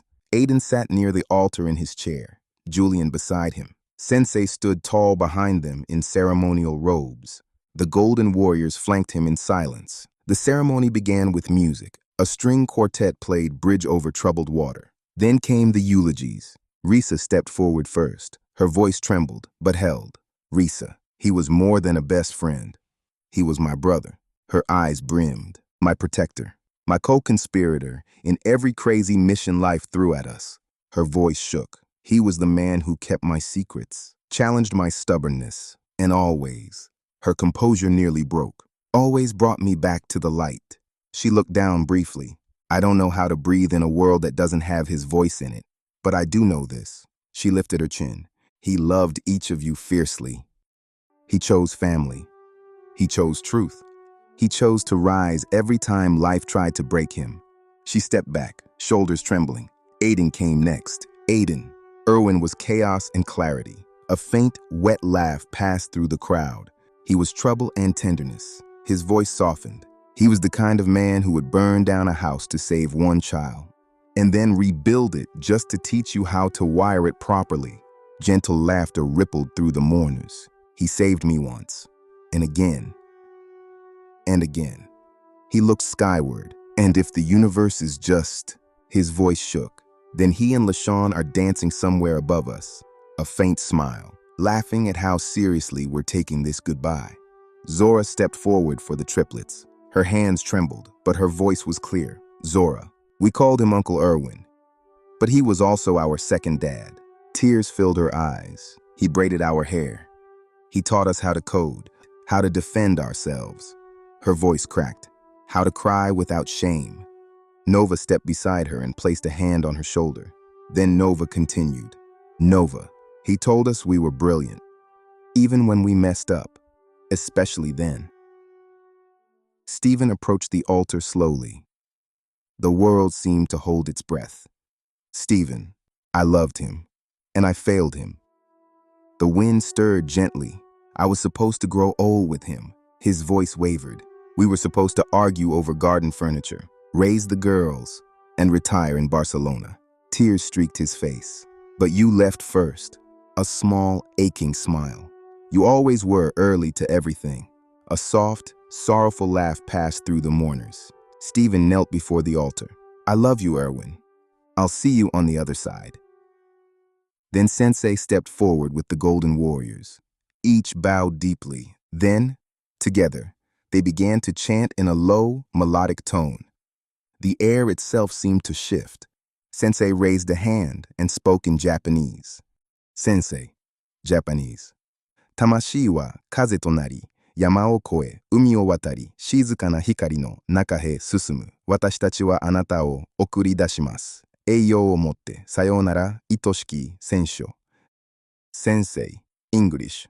Your soul becomes the wind, crossing mountains, traveling oceans, moving into the quiet light. He bowed deeply. We send you forth with honor. Farewell, beloved warrior. The golden warriors bowed with him. Then there was silence. The altar was lowered slowly into the earth, not a casket, but a ceremonial vessel, crafted to hold Irwin's ashes, resting beside LaShawn, a place of honor, a place of return, a place where love, once separated, was made whole again. It had not been Stephen's wish. He had wanted Irwin beside him. But love is not always about holding on. Sometimes, it is about letting someone rest where their soul first found home. White petals drifted down from the trees above, like soft snow. Grimes Estate, night, a few days later. The house was no longer a home. Boxes lined the hallways. Artwork had been removed from the walls. The triplets' rooms were mostly packed. But the room where Irwin had died remained untouched. Sealed, out of respect. Stephen stood on the upstairs balcony, watching movers carry select belongings toward the waiting trucks. Marcus supervised the process. Carl and the security team remained armed and alert. Below, in the living room, Risa, Jim, Aiden, Julian, Sensei, and the inner circle sat around a long table with coffee and tea. The girls were in the den with Aiden's son, quietly working on something with Kane. Stephen entered. Stephen, they said we can finish moving by Friday. Marcus entered right behind him. Marcus, he spoke firmly. We're delaying another week. Everyone turned. Stephen, why? Marcus looked around the room. Marcus, we found something. Not exactly a breach, but traces. His expression hardened. A potential back door embedded in the estate's older systems. Aiden leaned forward. Aiden, you think it's the organization? Marcus shook his head slightly. Marcus, we can't say that yet. But whatever it is, his tone darkened. It's sophisticated. Risa nodded grimly. Risa, then we wait. The room fell into heavy silence. Then Aiden straightened. Aiden, all right. Everyone turned toward him. It's time I tell you how I might be able to help. Julian shot him a sharp glance, but said nothing. Aiden looked around the room. His eyes were still red from grief, but now they were clear with purpose. Chapter 11, The Hidden Path Forward. Grimes Estate, living room, night. The lights were dim. Rain tapped against the windows. The smell of herbal tea and furniture polish lingered in the air. Aiden sat slightly forward in his chair. Julian was beside him. Unusually quiet. Aiden cleared his throat. His voice was calm, deliberate. Aiden, I've been thinking. The answers we're chasing, they're not here. He looked around the room. Not in this house. Not in whispers or threats. His gaze sharpened. They're back at the old Grimes estate. A silence fell. Stephen's father's place. The room went still. Risa spoke first. Risa, that place was combed after the first raid. It's abandoned now. Aiden shook his head. Aiden, not completely. His voice lowered.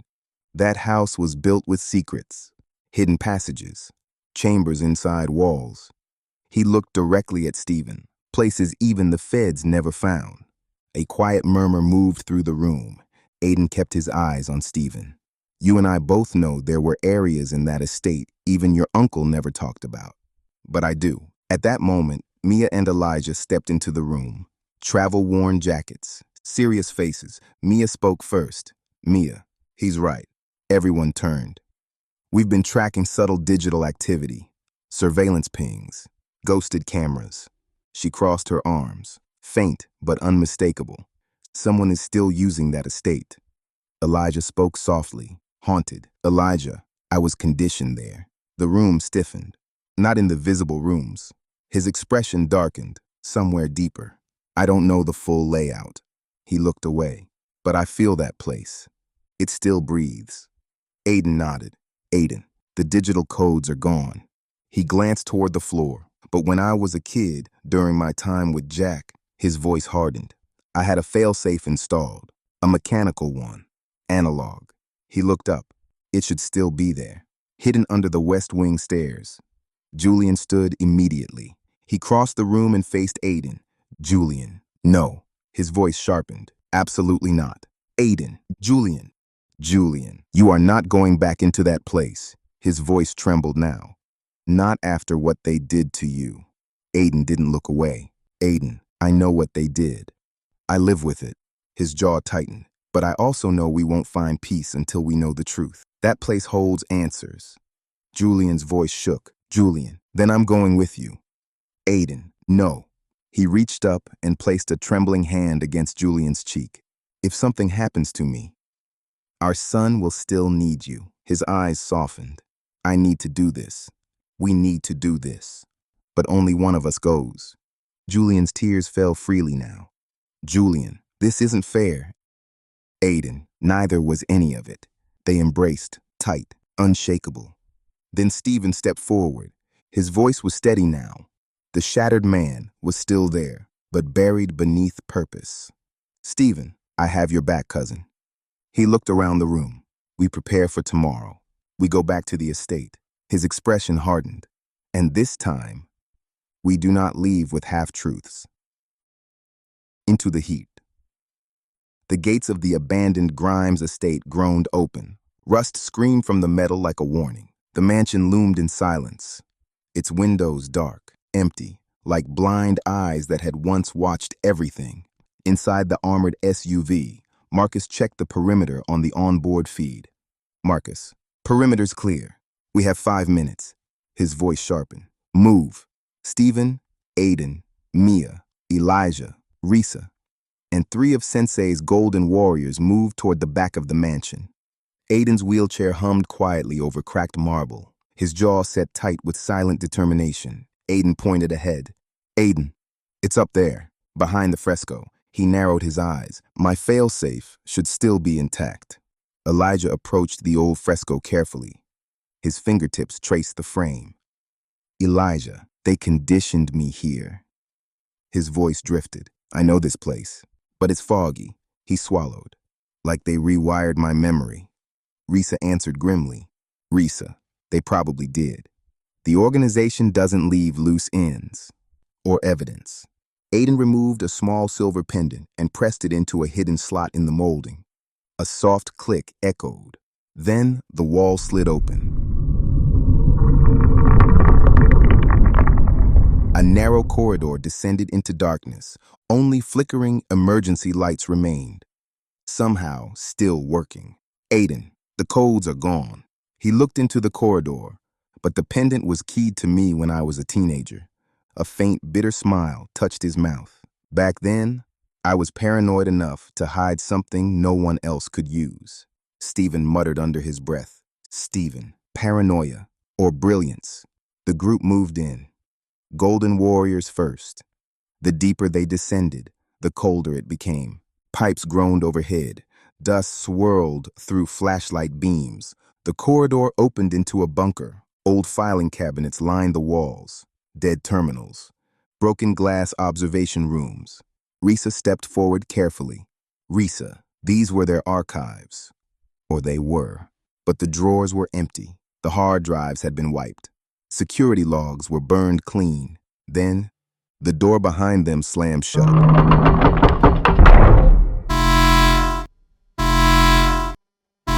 The bunker lights turned red. A voice echoed through hidden speakers. Cold, measured, terrifyingly calm. Lady Boss, we warned you once. We are not liars. We are not chaos. We are negentropy. The voice seemed to fill the walls. You failed to heed the silence. Marcus rushed to the nearest console, typing furiously. Elijah slammed the butt of his rifle against the door. Risa struck the glass with the heel of her hand. Stephen wheeled Aiden back from the wall as heat began rising through the floor. Marcus clenched his jaw. Marcus, it's a burn protocol. They're going to cook us alive. At the house, Jim, Julian, the triplets, and Aiden and Julian's son watched in horror on the security screens. Lyric stepped closer, pale. Lyric, that's not a lockdown. That's a cremation protocol. Zora turned toward Kane. Zora, do something. Kane was already typing, white-faced. Kane, I'm breaching their direct channel. His voice shook. This breach will get me killed. I don't care. The screen changed. Black background, no windows, no code, only a blinking cursor. Kane stared. Kane. His voice dropped to almost nothing. This is a direct breach. I've broken protocol. I've broken the hacker's code. His fingers trembled above the keys. He looped the triplets into the transmission. Nova typed furiously. Zora's voice cracked as she begged. Lyric stared straight into the camera. Lyric, you said you had no quarrel with Uncle Irwin. You said your patience was worn thin. Her eyes filled. So is ours. Please don't kill our family. Her voice broke. Don't kill our fathers. The screen flickered. Then, Lady Boss appeared. Regal, shadow-draped, crowned not in gold, but in posture. A woman of certainty, of superiority. She looked first at Kane, then at the girls, then turned slightly toward someone hidden in shadow beside her. A long pause, then she nodded.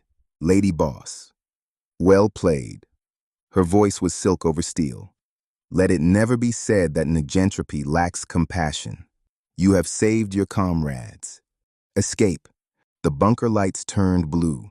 A mechanical hiss sounded. The doors unlocked. Cold air rushed in. Marcus, go! Everyone surged forward. Stephen tried to lift Aiden, but stumbled. One of the Golden Warriors swung Aiden into a fireman's carry and sprinted. Behind them, the bunker glowed with rising heat. A countdown echoed through the corridor. Countdown voice. Countdown begins. Detonation imminent. 10, 9, 8. They barely made it through the front doors of the estate before the underground level erupted. Fire blasted upward like dragon's breath. The estate ignited. Sirens approached. Paramedics arrived. The DA pulled up moments later, staring in disbelief. DA Bellinger, what the hell happened? Risa didn't blink. Risa, the organization tried to incinerate us, and they nearly succeeded. Back at the house, they returned home shaken, but alive. Jim rushed to Risa and pulled her into his arms. The triplets ran to Stephen and Aiden. Julian gripped his husband tightly. Kane entered more slowly, his head lowered, his eyes downcast. Kane, I deserve whatever punishment she gives. His voice was barely audible. I know that. Then Sensei stepped from the shadows. Sensei, you will be protected. He stood still as stone. No blade shall touch you under my watch. Nova raised her phone. Nova, she sent us a message. Everyone turned. Lady Boss. She read aloud. The hacker is under our observation, not our wrath. This breach counts as strike 2. There will not be a third. Relief moved through the room like a shared exhale. But then Stephen spoke, quietly. Stephen, they didn't kill Irwin. The room stilled. Risa, no. Aiden whispered the words to himself. Julian closed his eyes. Marcus frowned. Mia and Elijah exchanged a look. One by one, they all came to the same conclusion. Not the organization. Fade to black. Chapter 12, Crossroads of Truth. Scene 1, Beverly Glen, afternoon. The triplets. Golden California sunlight filtered through the leaves overhead as the triplets walked the sidewalk near their home. Tension still clung to them, like humidity after a storm. Their steps, once naturally synchronized, had drifted out of rhythm over the past weeks. A silent sign of grief. Nova tossed a pebble down the gutter. Zora leaned against a lamppost, arms folded. Lyric scribbled absently on her tablet with a stylus, barely looking at the screen. Then they saw him, Tay, a lanky teenage boy riding a matte black scooter down the winding road. Nova lifted a hand lazily. Nova, hey, Ethan not with you today? Tay braked and pulled one foot to the ground. Tay, nah, he shrugged. He's grounded again. His parents are paranoid lately. He stopped himself. His eyes darted around. The girls leaned in. Curiosity sharpened instantly. Tay frowned. What's your address again? He pulled off his helmet. Lyric blinked. Lyric, 1284 Beverly Glen Plaza. Tay snorted. Tay, right. He shook his head. That damn street always messes people up. He pointed vaguely down the road. Looks almost identical to Ethan's address. The triplets went still. He lives at 1284 Beverly Glen Way. Same house number, different suffix, same gated community, different cul-de-sac. All three girls froze. Zora straightened slowly. Zora, wait, say that again. Tay shrugged.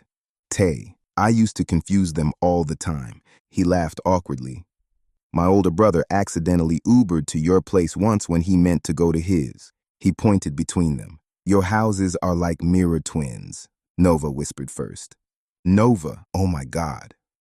Lyric stepped back. Lyric, no. No, no, no. Her face drained. It couldn't be. Tay blinked. Tay, what? What did I say? But the girls were already moving.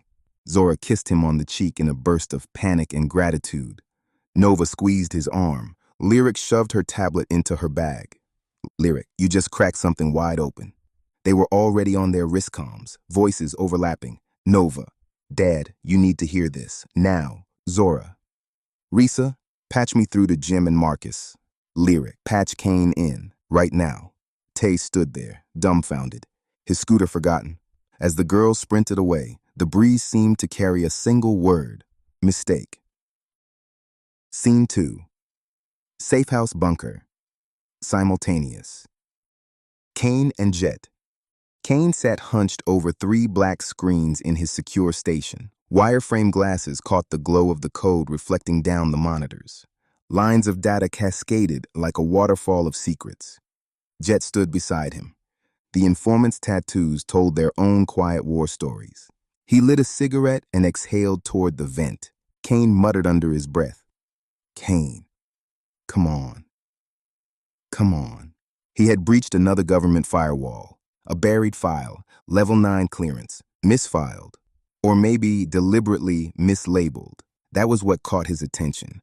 The document tag read, GLN _1284 incident internal witness. Kane frowned. The geolocation pinged Beverly Glen. Stephen's address. Kane, why would this be here? He scanned again, then stopped. The address was not Plaza. It was Way. His expression changed. Then he saw the names. Senator Robert Carmichael, Alexandra Carmichael. Wife, Executive Secretary. Domes, Scott Carmichael. The aliases were redacted, but Kane could read through redactions the way some people read through fog. Jet leaned over his shoulder. Jet, that's witness protection formatting. His eyes narrowed. Carmichael's name ain't even supposed to be in this database. Kane's breath caught. Kane, Jet. He stared at the screen. This wasn't about Irwin. He wasn't the target. Jet's cigarette slipped from his fingers and hit the floor. Jet, we've been chasing the organization this whole time. He looked back at the screen. But this is the edge of the map. Kane was already dialing Jim. Scene 3.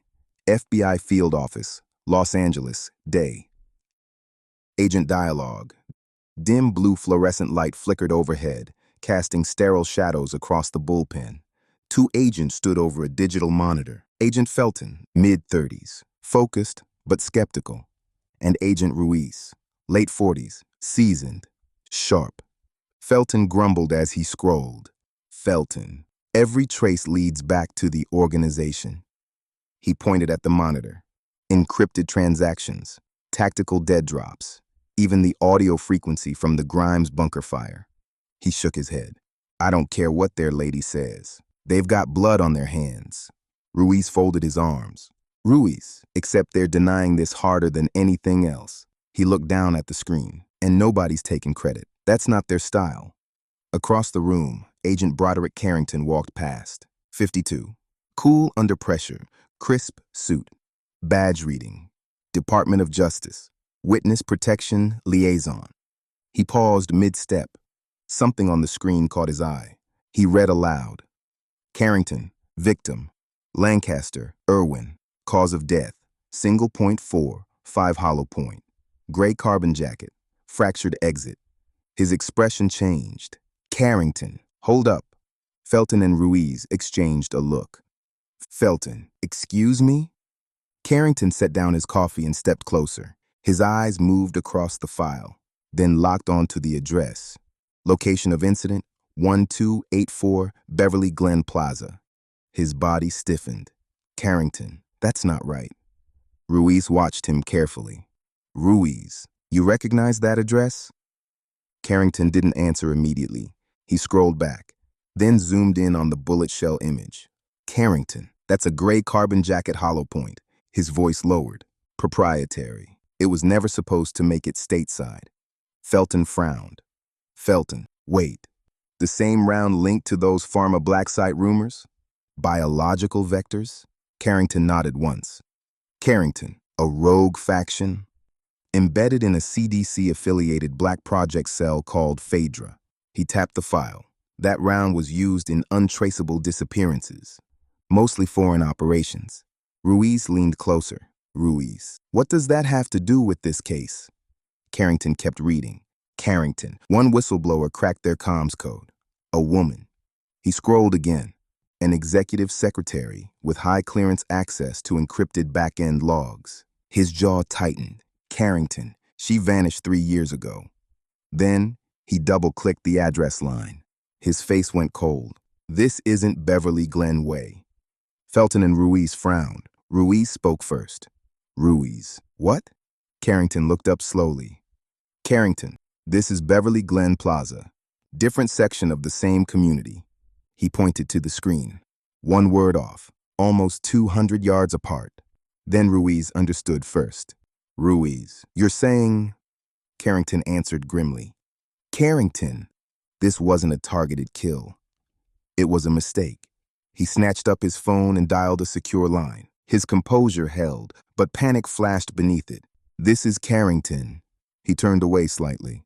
Initiate a double-blind trace on all high-clearance VIP relocations in Greater Los Angeles. Cross-check witness protection aliases with Beverly area subdivisions. His voice sharpened.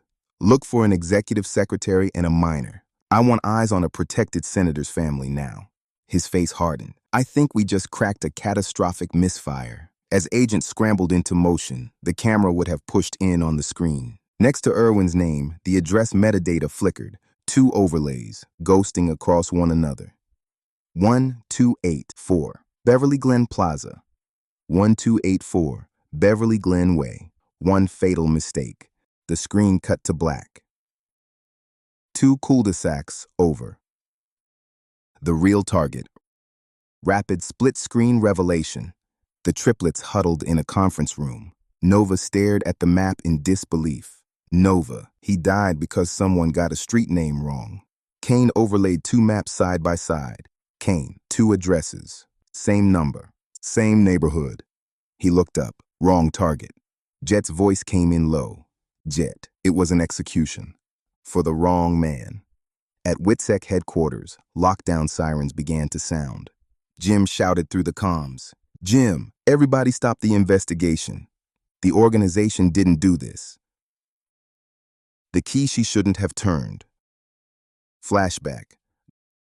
Global Pathogen Surveillance Agency, Geneva headquarters, 3 years earlier, 1:43 a.m. Rain tapped against the windows. A single desk lamp cast a narrow pool of light across the 6th floor. Only the cleaning crew and one exhausted executive assistant remained. Alexandra Carmichael rubbed her temples as she sifted through encrypted cables, briefing folders, and departmental dispatches she had not gotten to during the day. She wasn't supposed to be there that late. Her husband, Senator Robert Carmichael, had already called twice, but her instincts had sharpened in recent months. Something was wrong. Alexandra had worked at the agency for 7 years, quiet, efficient, practically invisible. But she possessed two unusual gifts: a photographic memory and a mind that recognized patterns quickly. Years earlier, she had taken cybersecurity courses on a dare. Now that odd hobby might save the world or sign her death warrant. She opened an internal memo labeled Virology Escalation, Tier Delta Black Access Only, then froze. The words on the screen seemed to pulse. Initiate protocol, sovereign rebirth. Phase 1, projected release window, T-minus 24 months. Estimated mortality rate, 99.9%. No cure, no immunity. Target, controlled destabilization of hostile regions prior to global reset operations. Her mouth went dry. The file wasn't just encrypted, it was doubly buried, disguised inside a financial reallocation report under a spoofed budget amendment header. She tapped a few keys. A second layer opened. Redacted communications between high-level officials, multinational biotech firms, and a shadow group labeled Only. Oversight Echelon. One phrase repeated throughout the files. Release window non-negotiable. Witness elimination protocol approved. Her pulse thundered. Witness elimination. She opened another buried attachment. Victor Vector Simulation. Continental Cascade. A three-dimensional globe spun across the screen. Red tendrils exploded outward from a single release point. Infection counters ticked in real time. 48 hours, 1.7 billion infected. 72 hours, 3.9 billion infected. 96 hours, 6.2 billion infected. Fatality projection, 99.96%. This was not a simulation. It was an execution plan. Alexandra staggered back from the desk. Rain lashed the glass behind her like fingers. She reached for her phone, no signal, blocked. They knew. Carmichael home. Later that night. 3:12 a.m. Senator Robert Carmichael sat in a robe, coffee steaming in one hand, as Alexandra told him everything. A whisper. Urgent. Terrified. Alexandra, I wasn't meant to see it. She shook her head. But it wasn't an accident either. That file was hidden like they wanted someone clever to find it. Her voice dropped, like a warning. Robert listened. His eyes narrowed with each word. Alexandra had managed to forward herself one tiny encrypted file, then she deleted the rest. Her phone had been tampered with, GPS disabled. And by the time she reached their neighborhood, headlights had followed her for 8 blocks. Alexandra, I decoded just enough.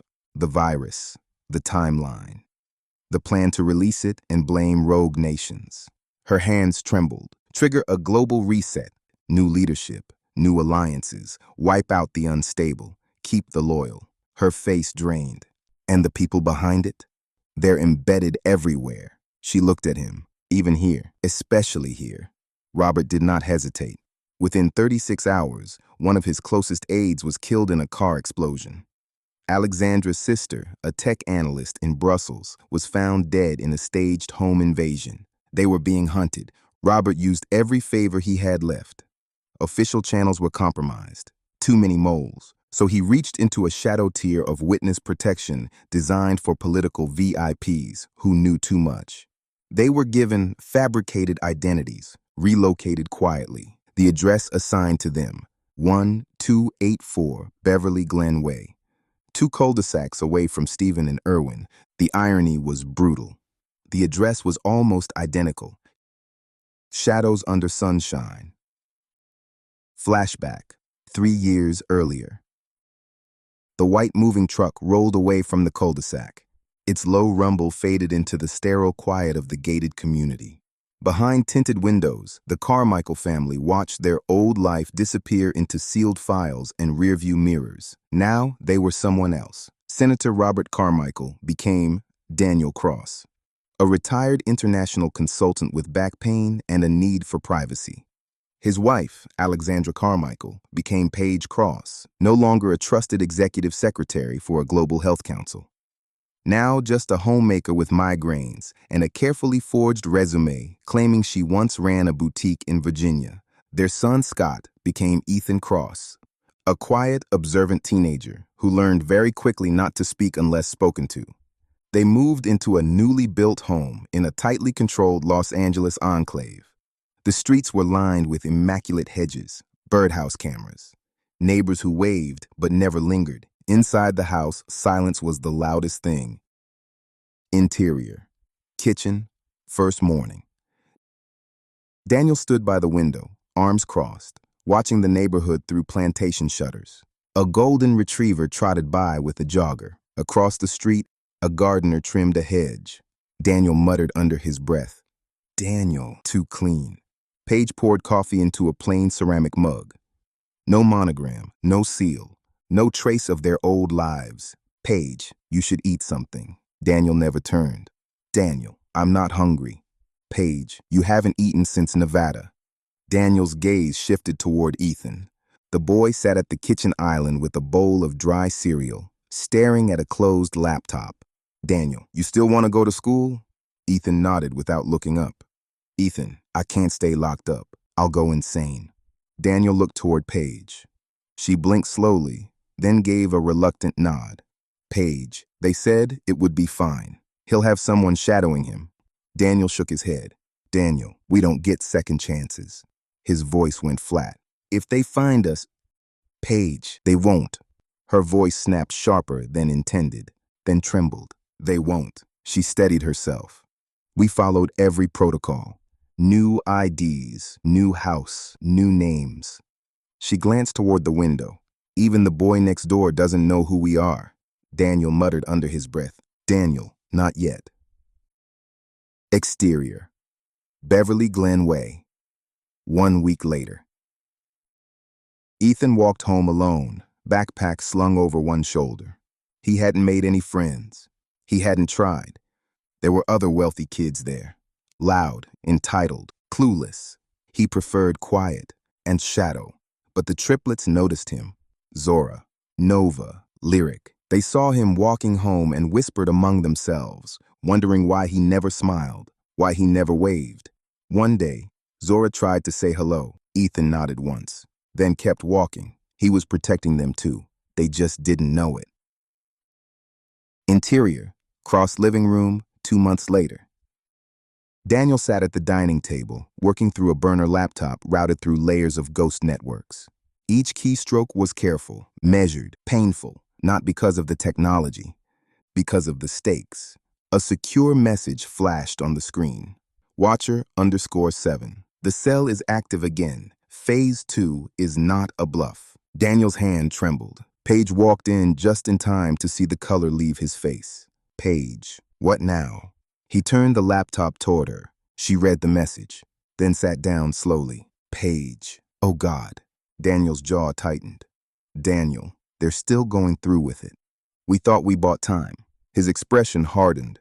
"We didn't." Paige lifted a hand toward her temple. "Paige, we can't run again." Daniel looked up. "Daniel, we won't. We find them before they find us." His voice turned cold. "Before they light the match." Chapter 13. 2 cul-de-sacs over. Grimes Safe House. Communications Hub. Night. The hum of screens and intermittent satellite flickers gave the room the atmosphere of a war room. Risa Hart stood beside Jim Beckett, arms crossed, eyes fixed on Kane's monitor. The triplets, Lyric, Zora, and Nova, were scattered around the room, whispering, pacing, trying not to unravel. Nova tapped her comms again. "Nova, Dad, answer, please." Zora turned to Lyric. "Zora, do you think he's heard? He has to know by now, right?" Lyric kept her voice low. "Lyric, he's still processing everything." Then a sharp digital chime cut through the room. A text overlay appeared across the wall-mounted screen. The district attorney and the attorney general were dialing in from secure locations, joining a live feed already populated with Kane and Jet. "Attorney General, on screen. We're logged in." "Attorney General, tell me you've got something solid." Risa didn't move. "Risa, we might have more than that." She looked toward Kane. "Show them." Adjoining room. Digital ops. Kane leaned forward, his glasses reflecting a high-security file as it decrypted in real time. Jet stood nearby, silent, his fingers resting over a secondary laptop. "Kane, 3 encrypted files. His voice was tight with exhaustion. Government tier. Took me all night. He stared at the screen, but one just cracked. The monitor flashed. Subject, witness relocation. VIP/code, Sentinel Protocol. Location, 1284 Beverly Glen Way. Alias, Daniel Cross, Paige Cross, Ethan Cross. The triplets froze. Nova stared. Nova, wait. She stepped closer to the screen. That's the same as ours, but it's Glen Way. Her voice dropped. We're Glen Plaza. Zora's eyes widened. Zora, the guy on the bike? He said, Ethan lives in the other cul-de-sac. Same street number. Zora, same street layout. Lyric looked between the screen and Kane. Lyric, it's 3 or 4 damn streets over. Zora spoke almost to herself. Zora, I think the parents' names are Daniel and Paige Cross. Lyric turned sharply. Lyric, Kane, can you pull up satellite imaging? Kane was already typing. Kane, way ahead of you. A side-by-side map appeared on the screen. 1284 Beverly Glen Plaza, 1284 Beverly Glen Way. Identical layouts, different cul-de-sacs. Kane, whoever authorized the hit, used GPS coordinates. He enlarged the metadata. The database probably pulled the wrong entry. Jet's voice came low and grim. Jet, they killed the wrong man. Silence fell over the room. Then Risa spoke through clenched teeth. Risa, someone better explain why a protected family was even planted there in the first place. The Attorney General answered, voice tight. Attorney General, on screen. They weren't just protected. They were embedded. The room went still. The senator's wife uncovered something. That virus plot we heard whispers about, this confirms it. Living area, same safe house. Aiden, Julian, and their son sat with Sensei and Carl. The boy turned a Rubik's Cube slowly in his hands. Aiden stood near the glass, watching the ripple of realization spread through the others. Julian spoke quietly. Julian, you think Erwin knew? Aiden answered slowly. Aiden, if he did. He never said. His eyes darkened, but he died because of their secret. Not his. He leaned toward Julian and lowered his voice. And I'm going to finish what he started. Back in digital ops. Kane pulled up another file. Kane, there's more. The next alert filled the screen. Alert. Multiple attempted breaches near VIP location. Believed to be surveillance drones from non-governmental group. Recommended relocation. Delayed. Rationale. Senator operating in clandestine collaboration with approved government entity. Jet exhaled slowly. Jet, they stayed. Because they thought they could fix it. Nova's voice was barely audible. Nova, but someone else found them first. Risa turned to Jim. Risa, call Carrington. Her tone sharpened. Now, Carrington needs to see this. Jim nodded once. Jim already did. FBI, night. Agent Carrington tore through traffic, red lights flashing. He already had a secure line open. Carrington. This wasn't just a case of mistaken identity. It was a cover-up wrapped in bureaucratic laziness. His jaw tightened. Someone authorized that address. Someone knew the risk. His voice darkened. And Erwin Lancaster paid for it. Safe house. Wide shot. Everyone was connected now. The triplets. Kane, Jet, Risa, Jim, Aiden, Julian, the DA, the Attorney General. Witness protection. All of them staring at the same truth. The Attorney General spoke first. Attorney General, on screen, prepare to brief the President. This is bigger than domestic security. Kane muttered under his breath. Kane, it's biological warfare. Risa's voice turned to steel. Risa, and the wrong man died. Fade to black. Flashback. The Cross Family's Fear, Part 2. Beverly Glen Way, the Cross home. Inside a meticulously secured home tucked into the quieter cul-de-sac of Beverly Glen Way, Daniel Cross stood frozen at the kitchen island.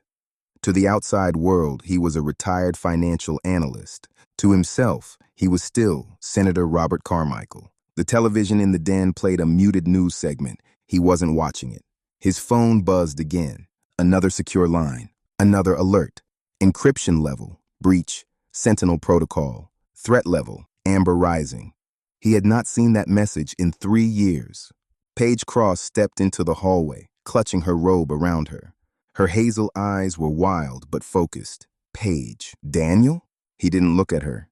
Daniel, it's happened. They've found us. She gripped the back of a chair. Paige. Who? Daniel slowly turned the screen toward her. One of the decrypted metadata strings was visible. Alias, Ethan Cross. Real ID, Scott Carmichael. Paige's breath caught. Paige. Ethan? Their son's name hit her like a blow. Maternal instinct outran fear. Where is he? Daniel glanced toward the hallway. Daniel, participating in an after-school project. Paige straightened immediately.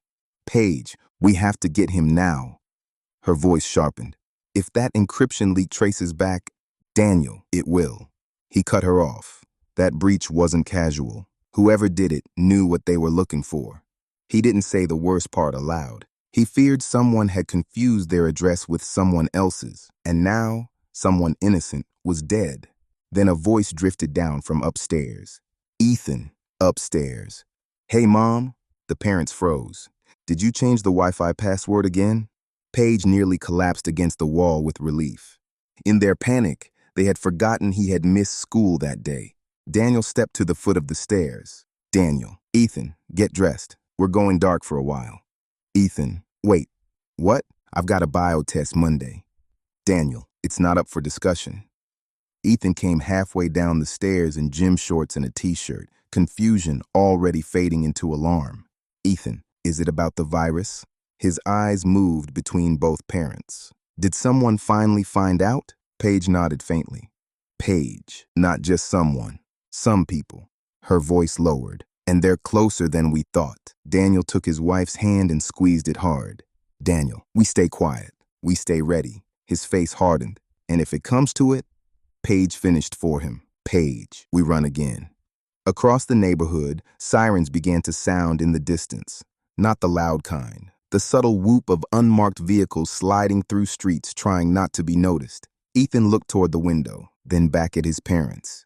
Ethan, does this have something to do with the guy who died? Daniel answered quietly. Daniel, yes.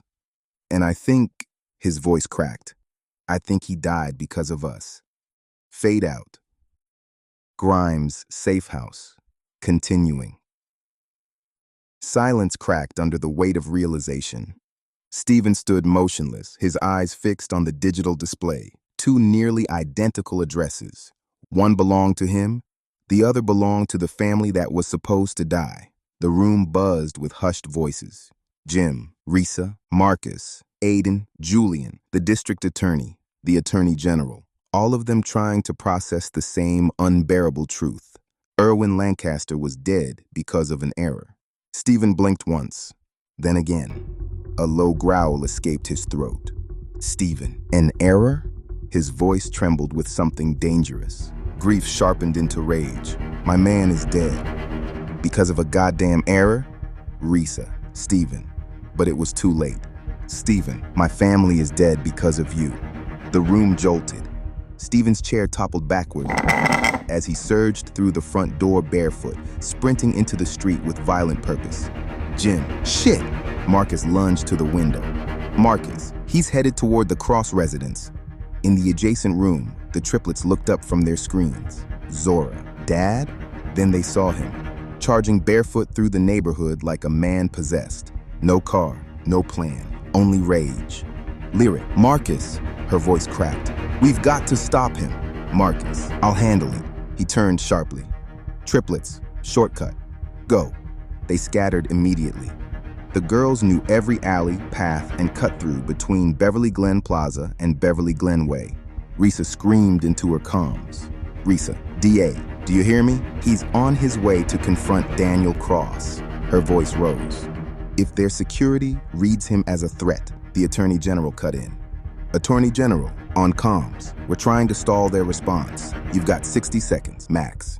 Back at the house, Sensei rose without a word, calm, centered. He turned toward 3 of his golden-robed warriors and gave one small nod. They followed immediately. Marcus, Jim, Risa, and Sensei sprinted into the street. Cross residence. The Cross house was pristine. White walls, trimmed hedges, tall windows. Paige Cross stood at the sink, washing the same glass for the third time. Ethan was in his room, headphones on, working through coding homework. Daniel Cross stood in his study, rereading decrypted files about the virus conspiracy. He didn't see the storm coming. Then, a violent bang at the door. A fist slammed into wood. Stephen, outside. Open the damn door. Daniel stood. Another bang. Paige appeared in the hallway. Paige. Daniel? Daniel. I've got it. The moment he reached the door, it burst open. Stephen launched forward. Stephen, you son of a bitch! He grabbed Daniel by the collar and slammed him against the wall. Paige screamed. A framed photograph crashed to the floor and shattered. Stephen, this is your fault. His voice cracked under the weight of grief. He died because they meant to kill you. He shoved Daniel again. You stole his life. Then came Zora's voice from behind them. Zora, Dad, no. The triplets rushed in through the back entrance. Ethan appeared in the hallway, stunned. Ethan, what is going on? Risa burst in next, breathless. Risa, Stephen, stop. Jim and Marcus were right behind her. Sensei followed. Stephen shoved Daniel one more time. Stephen, how many people have to die to protect your secret? The DA's voice crackled over comms. DA Bellinger, on comms. They're coming in. I couldn't stall them any longer. As if on cue, the Cross family's elite security team emerged from hidden doors and behind bookcases, armed, armored, Hands ready up, to kill. don't move! Risa, stand down. She threw herself between them. Risa, he is not a threat. The weapons remained raised. Lyric screamed. Lyric, Dad, her voice shattered. They're going to kill you. You have to stop. Stephen turned, eyes wild with grief. Stephen, he's gone, Lyric. Nova, you'll be gone too. Her voice broke. We just got you back. Don't make us lose you too. Stephen's face changed. The rage faltered. Marcus stepped between Stephen and the armed guards. Marcus, back off. His tone was lethal. You fire one bullet and you start a war. Sensei stepped forward slowly. The room seemed to bow around him. He placed one hand on Stephen's shoulder. Sensei, your pain is loud, and it should be. His voice deepened. Mine is silent, but no less sharp. Stephen turned to him, eyes wet. Stephen, he was all I had. Sensei looked toward Daniel Cross, then back to Stephen. Sensei, Japanese.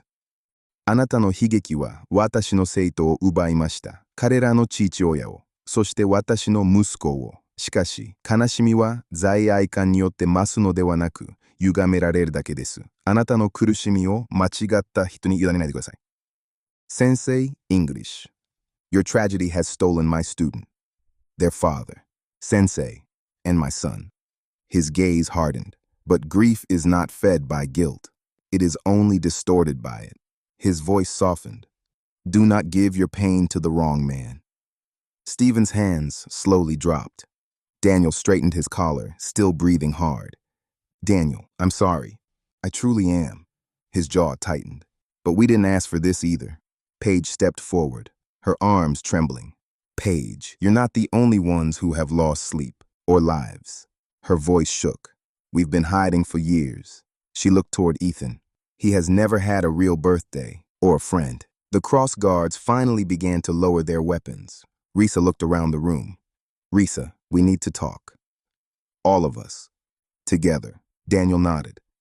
Daniel, we'll go to your place. It's safer for now. His expression darkened. We can explain why we were never moved. Jim stepped closer. Jim, why weren't you? Daniel exhaled slowly. Daniel, because after your partner was killed, they thought they got the right man. After that, there were too many eyes, too much risk. He looked around the room. We became safer staying put. Stephen hollowed out, gave a slow nod. Stephen, let's talk.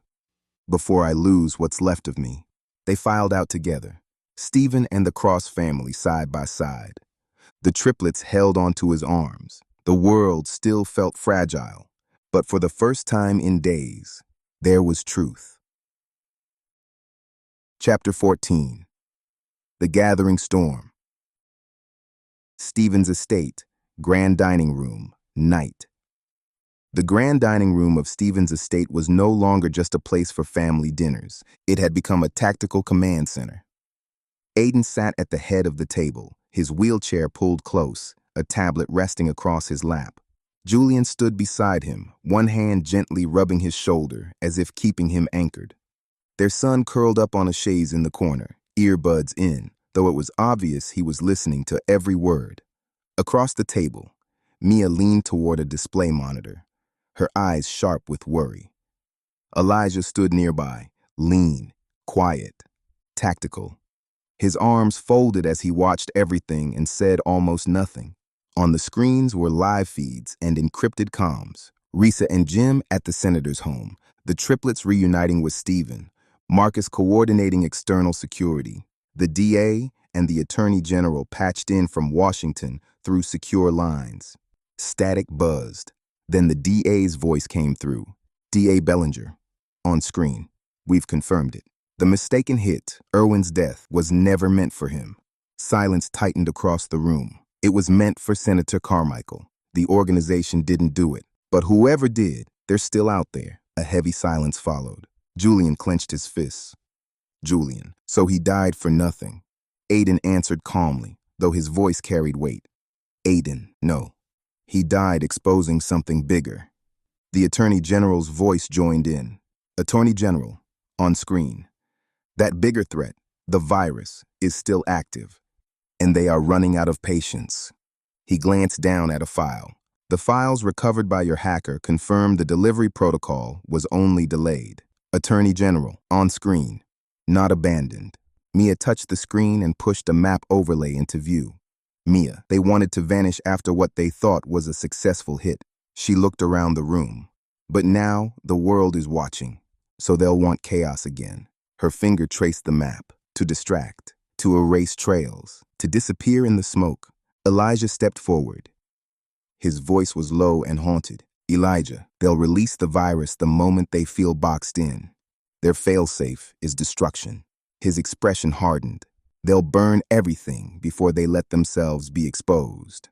Julian pressed both palms to the table. Julian, then we stop them before they think they're cornered. Mia looked at him. Mia, we don't even know where they are. We've been following breadcrumbs. A nearby laptop crackled to life. Kane's voice came through calm and steady. His video feed flickered onto the wall. Kane, on screen. Breadcrumbs lead somewhere. He brought up a new screen. I found a pattern in the corrupted logs from the Project Aurora test servers. Kane, on screen. Metadata that wasn't erased cleanly. Lines of code flashed. They're communicating with a deep node cluster that mimics defense traffic. He frowned. But it's dirty, full of false echo. His voice lowered. Like they're hiding something big. Aidan straightened. Aidan, can you trace it? Kane hesitated. Kane, not alone. I'll need the triplets. Everyone looked at the girls. Their interface agility combined with my infrastructure access. If anyone can crack it, it's us. Julian blinked in disbelief. Julian, wait, you're saying those 3 girls, with you, can break into one of the most dangerous systems on the planet? Kane smirked. Kane, no. I'm saying we already did once. A faint grin. We're just going to finish the job. A ripple of laughter broke through the fear. Just enough to let the room breathe. Then Mia's voice dropped. Mia, the virus. What's the mortality rate again? A second screen lit up with a classified report from the fictitious international health agency known as the Global Virological Oversight Bureau, GVOB, a shadow agency above the WHO and CDC, its classified arms deeply compromised. Julian read aloud. Julian, GV7. His face tightened. Projected 99.93% fatality within 28 days of exposure. He kept reading. Incubation, 12 hours. No symptoms until day 2. Spread rate, 3 times higher than SARS-CoV-2. Aidan looked up sharply. Aidan, airborne? Kane answered. Kane, yes. Designed to be. The screen dimmed, replaced by a world map. Major cities began flashing in sequence.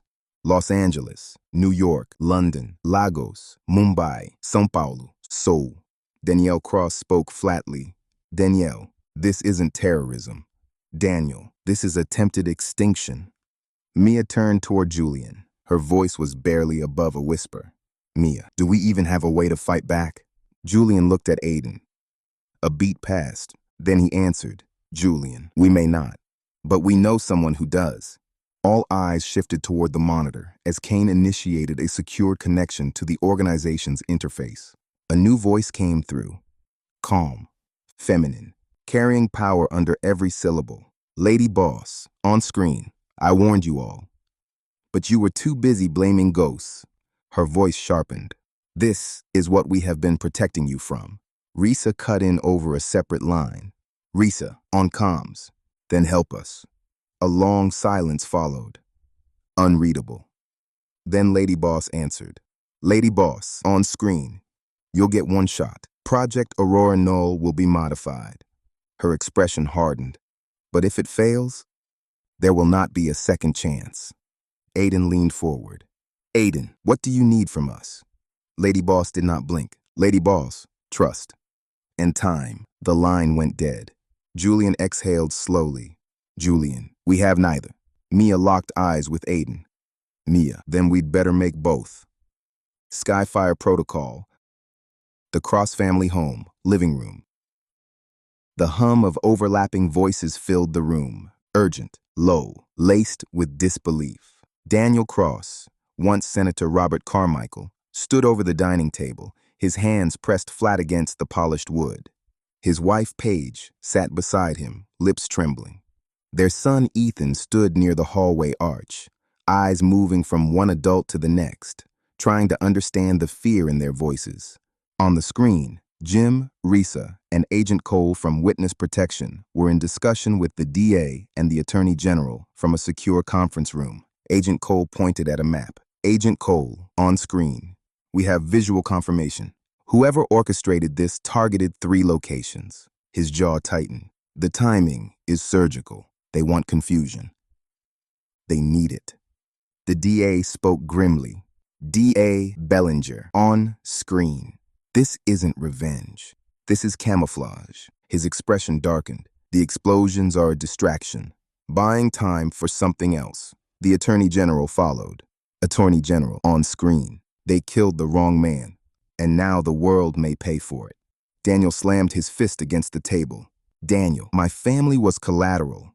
His voice trembled with fury. They thought they finished the job. But they didn't realize the man they killed had allies more dangerous than any agency on Earth. Paige looked at him quietly. Paige, then they'll try again. And we're still here. Stephen's estate. Dining room. War room. The estate's once elegant dining room had become a crisis center. Monitors blinked with thermal maps, drone diagnostics, and intercept feeds. Aiden, seated in his custom wheelchair, pulled his son close. Julian, pale with worry, placed a trembling hand on Aiden's shoulder. Julian, we need to leave. Now. He looked around the room. This house isn't a home anymore. It's a target. Aiden shook his head. Aiden, we can't run. Not again. The triplets hovered behind a mobile console. Nova, Zora, Lyric. Their fingers flew across the interface while Kane murmured code like a prayer. Then the console chirped. Kane looked up. Kane, incoming threat. Aerial strike detected. Everyone froze. Zora turned sharply. Zora, what kind of aerial strike? Kane's eyes widened as he read. Kane, missile drones. 3. Nova squinted at the targeting data. Nova, targets. Senator's residence. Federal building. Her voice stopped. Lyric read the final line. Lyric, here. Us. Her face went pale. We're the 3rd target. Federal building. Command center.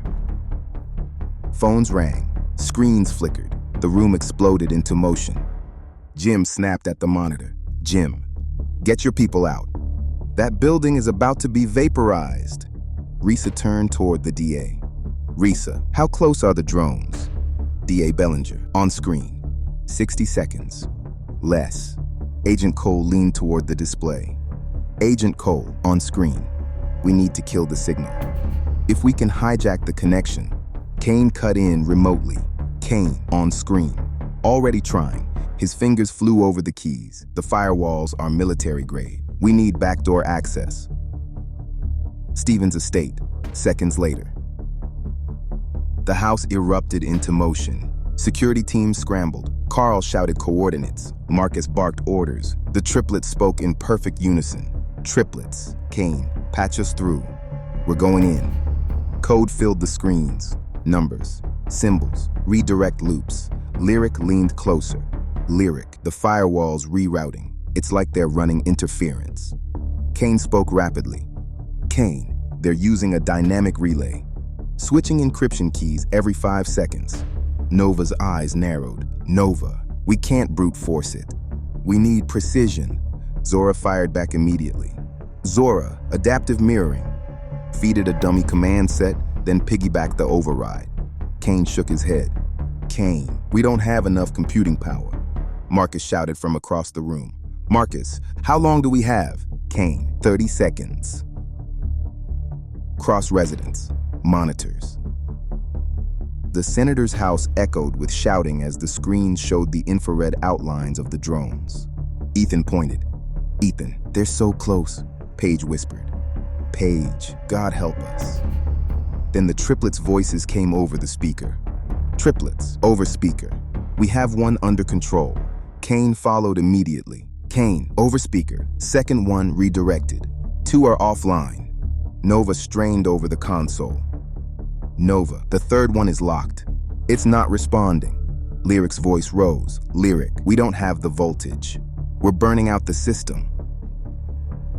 The main screen flashed. Initiating takedown. Successful. Everyone gasped. Kane stared. Kane, that wasn't us. A black symbol burned across the center of the screen. A stylized Ouroboros encircling a burning eye. The organization. Then came a woman's voice. Calm. Absolute. Lady Boss. Lady Boss, on screen. Your brilliance is humbling, but your time was short. Her tone sharpened. We intervened. The room stood still. We will not let them murder our future, nor destroy yours. Her expression darkened. Those drones were a ruse, a distraction, a shadow meant to conceal the coming plague. Her voice lowered. They planned to release the virus during the chaos, but they forgot one thing. Her eyes hardened. You do not kill Erwin Lancaster and walk away untouched. Julian stepped closer to the screen. Julian, where are the drones now? The triplets answered softly. Triplets. They're circling in holding patterns. We didn't know where to land them. Lady Boss answered immediately. Lady Boss, we do. Transmitting coordinates to Homeland and the FBI. Her voice remained steady. A remote desert. No civilians. You have my word. Then Lady Boss spoke once more. The fire has only begun. Stand ready. Her gaze sharpened. Project Aurora Null is no longer a threat. It is salvation. Chapter 15. Skyfire Protocol. The fire before the stillness. The room was cloaked in stillness. Only the soft hum of screens and the distant echo of sirens lingered from the chaos before. The air at Stevens' estate felt heavy, sharp with the scent of near death, heavy with decisions no one should ever have to make. Everyone had regrouped in the grand dining room, still half dismantled from the earlier packing, an eerie reminder of how quickly every plan could unravel. Monitors flickered along one wall, projecting live feeds from government security agencies, encrypted drone telemetry, and emergency surveillance data. The triplets, Nova, Zora, and Lyric, stood shoulder to shoulder before a separate monitor that tracked the drones still circling above the city. Behind them, Kane typed with trembling fingers, struggling to keep hold of the firewall controls while the systems pulsed with residual threat alerts. Julian sat close beside Aiden. Their son sat quietly beside them, watching the adults work. Across the table sat Mia and Elijah.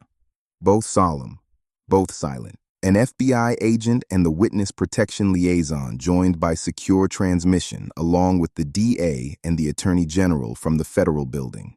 Their faces looked worn thin. Stephen paced behind the triplets, jaw clenched, heart still burned raw from the revelation that Irwin's death had been a mistake, a miscalculated assassination, a clerical error with a body count. The DA leaned toward the screen. D.A. Bellinger, on screen. We've confirmed it. Those drones were meant to serve as diversions, smoke screens to hide a more insidious move. The witness protection agent nodded gravely. WITSEC liaison, on screen. They were buying time. Enough time to release the virus undetected. Kane muttered as he typed. Kane, not just any virus.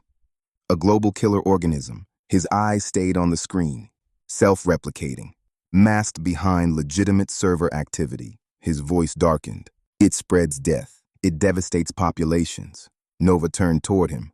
Nova, you mean? Kane nodded. Kane, I think it's time.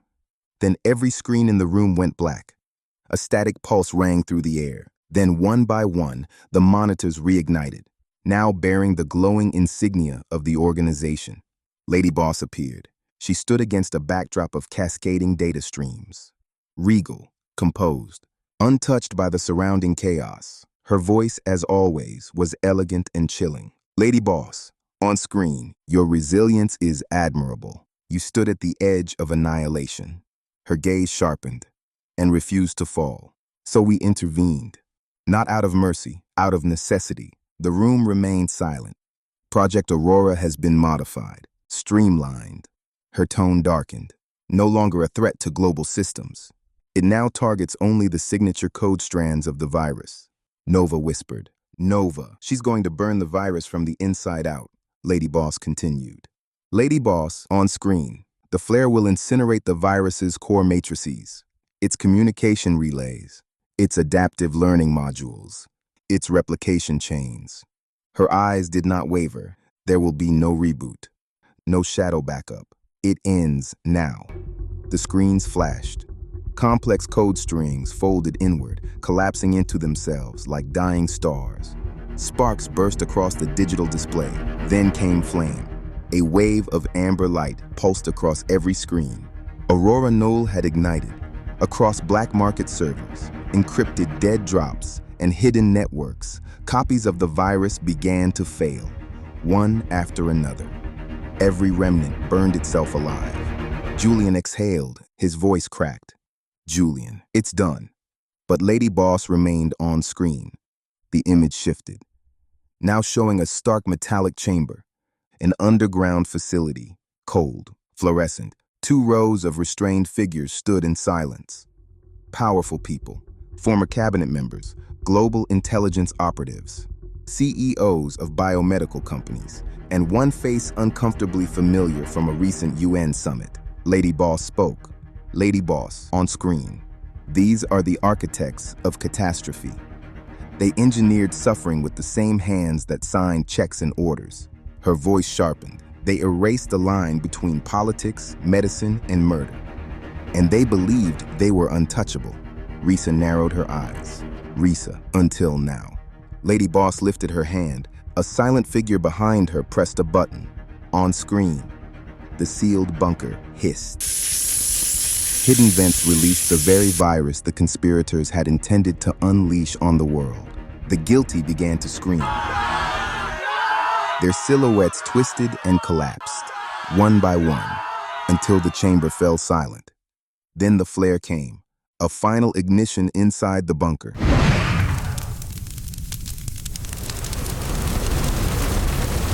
The walls glowed red, then white, then vanished in a blast so intense it distorted the footage. When the static settled, nothing remained but ash, silence, and the end of them. Lady Boss turned back toward the camera. Lady Boss, on screen. The world is safe. And Irwin Lancaster's death. Her voice softened, almost imperceptibly. Has been avenged. The feed ended. Silence fell over the dining room like a warm, suffocating blanket. No one moved, No one spoke. Stephen was the first to break it. His voice barely rose above a whisper. Stephen, he wasn't forgotten. Nova stepped forward. Her voice was soft. Nova, he was loved. And for the first time in days, the weight that settled into the room was not vengeance. It was justice, and it settled deep into their bones. Final scene. The living room toast. Evening settled softly over Stephen's estate. The last rays of sunlight filtered through gauzy curtains. Warm lamplight bathed the expansive living room in a honeyed glow. Glasses clinked gently. Voices murmured. Laughter moved through the room like a healing breeze. They had decided to stay in the house. It was no longer just a place. It was a monument of memory, of love, of survival. Stephen sat on the edge of the sectional sofa, a glass of red wine in his hand. Risa sat on one side of him, Aiden on the other. Julian perched near the fireplace, their son sitting at his feet. Sensei sipped quietly from a cup of tea while three of his golden warriors sat nearby like silent guardians. Jim and Marcus stood near the windows, murmuring over security protocols. The triplets gathered in a tight semicircle around the coffee table, their eyes glinting with something mischievous. Aiden lifted his glass. Aiden, to Erwin. His voice was hoarse, but steady. May chaos never find peace without him. Everyone lifted their glasses. All to Erwin. The last clinks of glass faded. Then Lyric nudged her sisters. Zora cleared her throat and sat up straighter. Zora, Uncle Aiden. Her tone was far too composed for a teenager with mischief in her eyes. Can we ask you something? Aiden smiled. Aiden, of course, baby girl. What's on your mind? Nova grinned. Nova, did Uncle Erwin really say? She tried not to laugh. I need the length when he first met you? The room exploded. Stephen, Risa, and Marcus all choked at the exact same moment and sprayed their drinks in perfect unison. Julian shook his head slowly, a smirk tugging at his mouth. Sensei muttered under his breath in Japanese. Sensei, Japanese. Jendai no kodomo tacho. Sensei, English. Today's children. Jim stared at the girls as if they had suddenly grown horns. Aiden burst into helpless laughter. Aiden, yes. Yes, my little Amazons. He laughed harder. That is exactly what he said. Before anyone could stop her, Zora leaned forward with a wicked smile. Zora, and did you say you could make up for... Stephen cut in instantly. Stephen, if you finish that sentence, his voice sharpened into full parental command.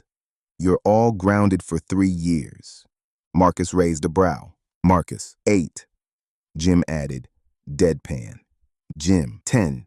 The room roared again. Laughter echoed through every corner like a thunderstorm of relief.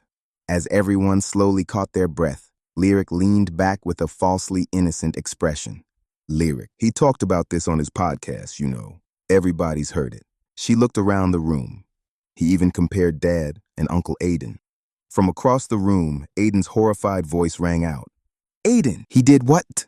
The room broke all over again. The screen slowly faded to black. Epilogue.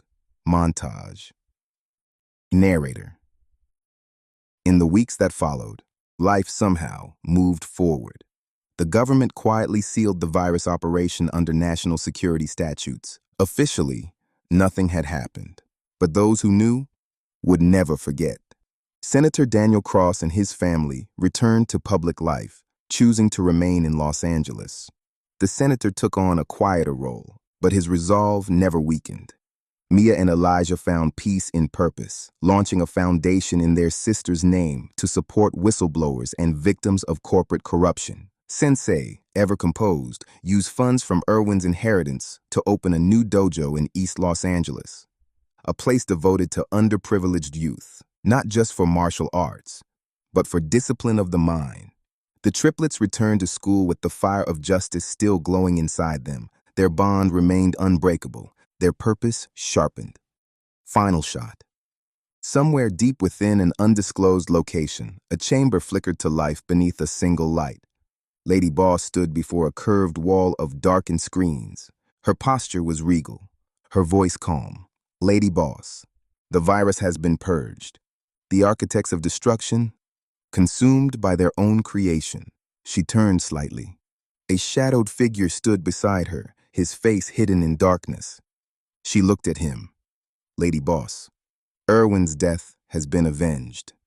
At last, he stepped forward into the faint glow. Daniel, Risa's brother. His jaw tightened, but his eyes glistened. Daniel, I loved him too. The light flickered, then faded to black. One final dance. Narrator. Years passed like whispered promises. The triplets, Lyric, Nova, and Zora, grew into brilliant young women. Each found success beyond measure. Lyric, the poetic soul, married Ethan, the senator's son. Together, they led initiatives in education reform and public policy. Nova, the coder and fierce intellect, married Aiden's son, David, a quiet, kind engineer raised with love and legacy. There was no blood between them, only respect, only devotion. Zora, the wild heart, married Kane, the hacker who had become a cybersecurity tycoon and global privacy advocate. Their love was electric, built on adrenaline, built on trust.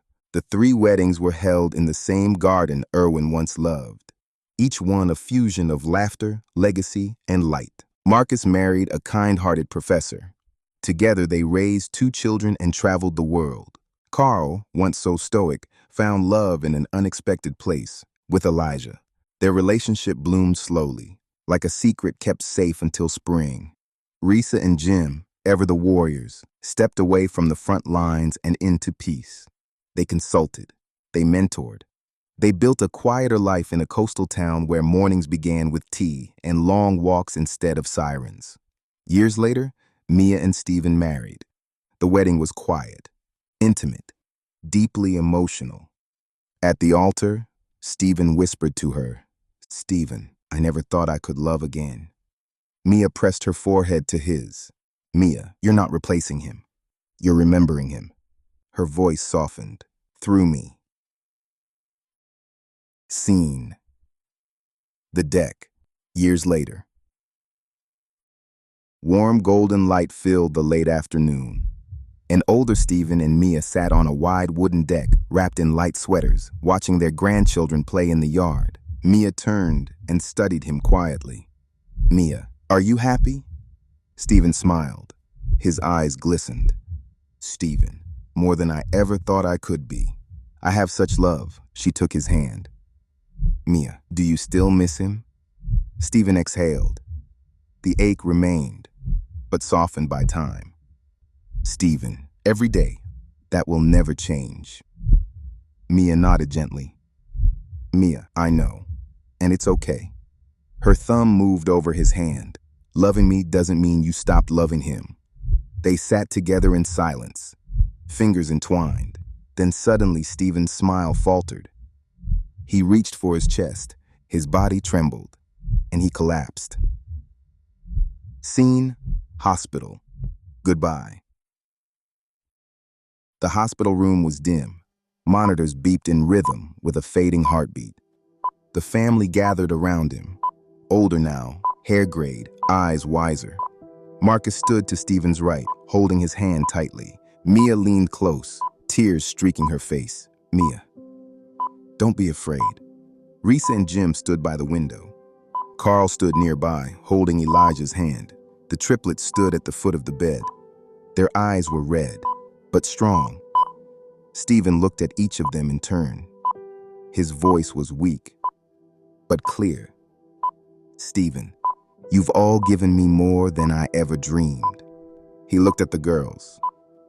"My girls." A faint smile touched his mouth. "My warriors. You are the legacy I never imagined." He turned toward Mia. "Mia." His eyes softened. "Thank you for saving me when I couldn't save myself." He looked around at all of them. "To all of you, thank you for letting me love and be loved." Lyric stepped forward. "Lyric, Dad." She swallowed hard. "With Mia's blessing, we created something for you." Nova pressed a button. The lights dimmed. and from the far wall, a hologram of Erwin stepped forward. Tall, smiling, glowing with gentle light. Erwin, hologram. Will you dance with me one last time? Stephen choked back a sob. Stephen, I'm not strong enough, my love. Erwin stepped closer. Erwin, hologram. Then I will carry you.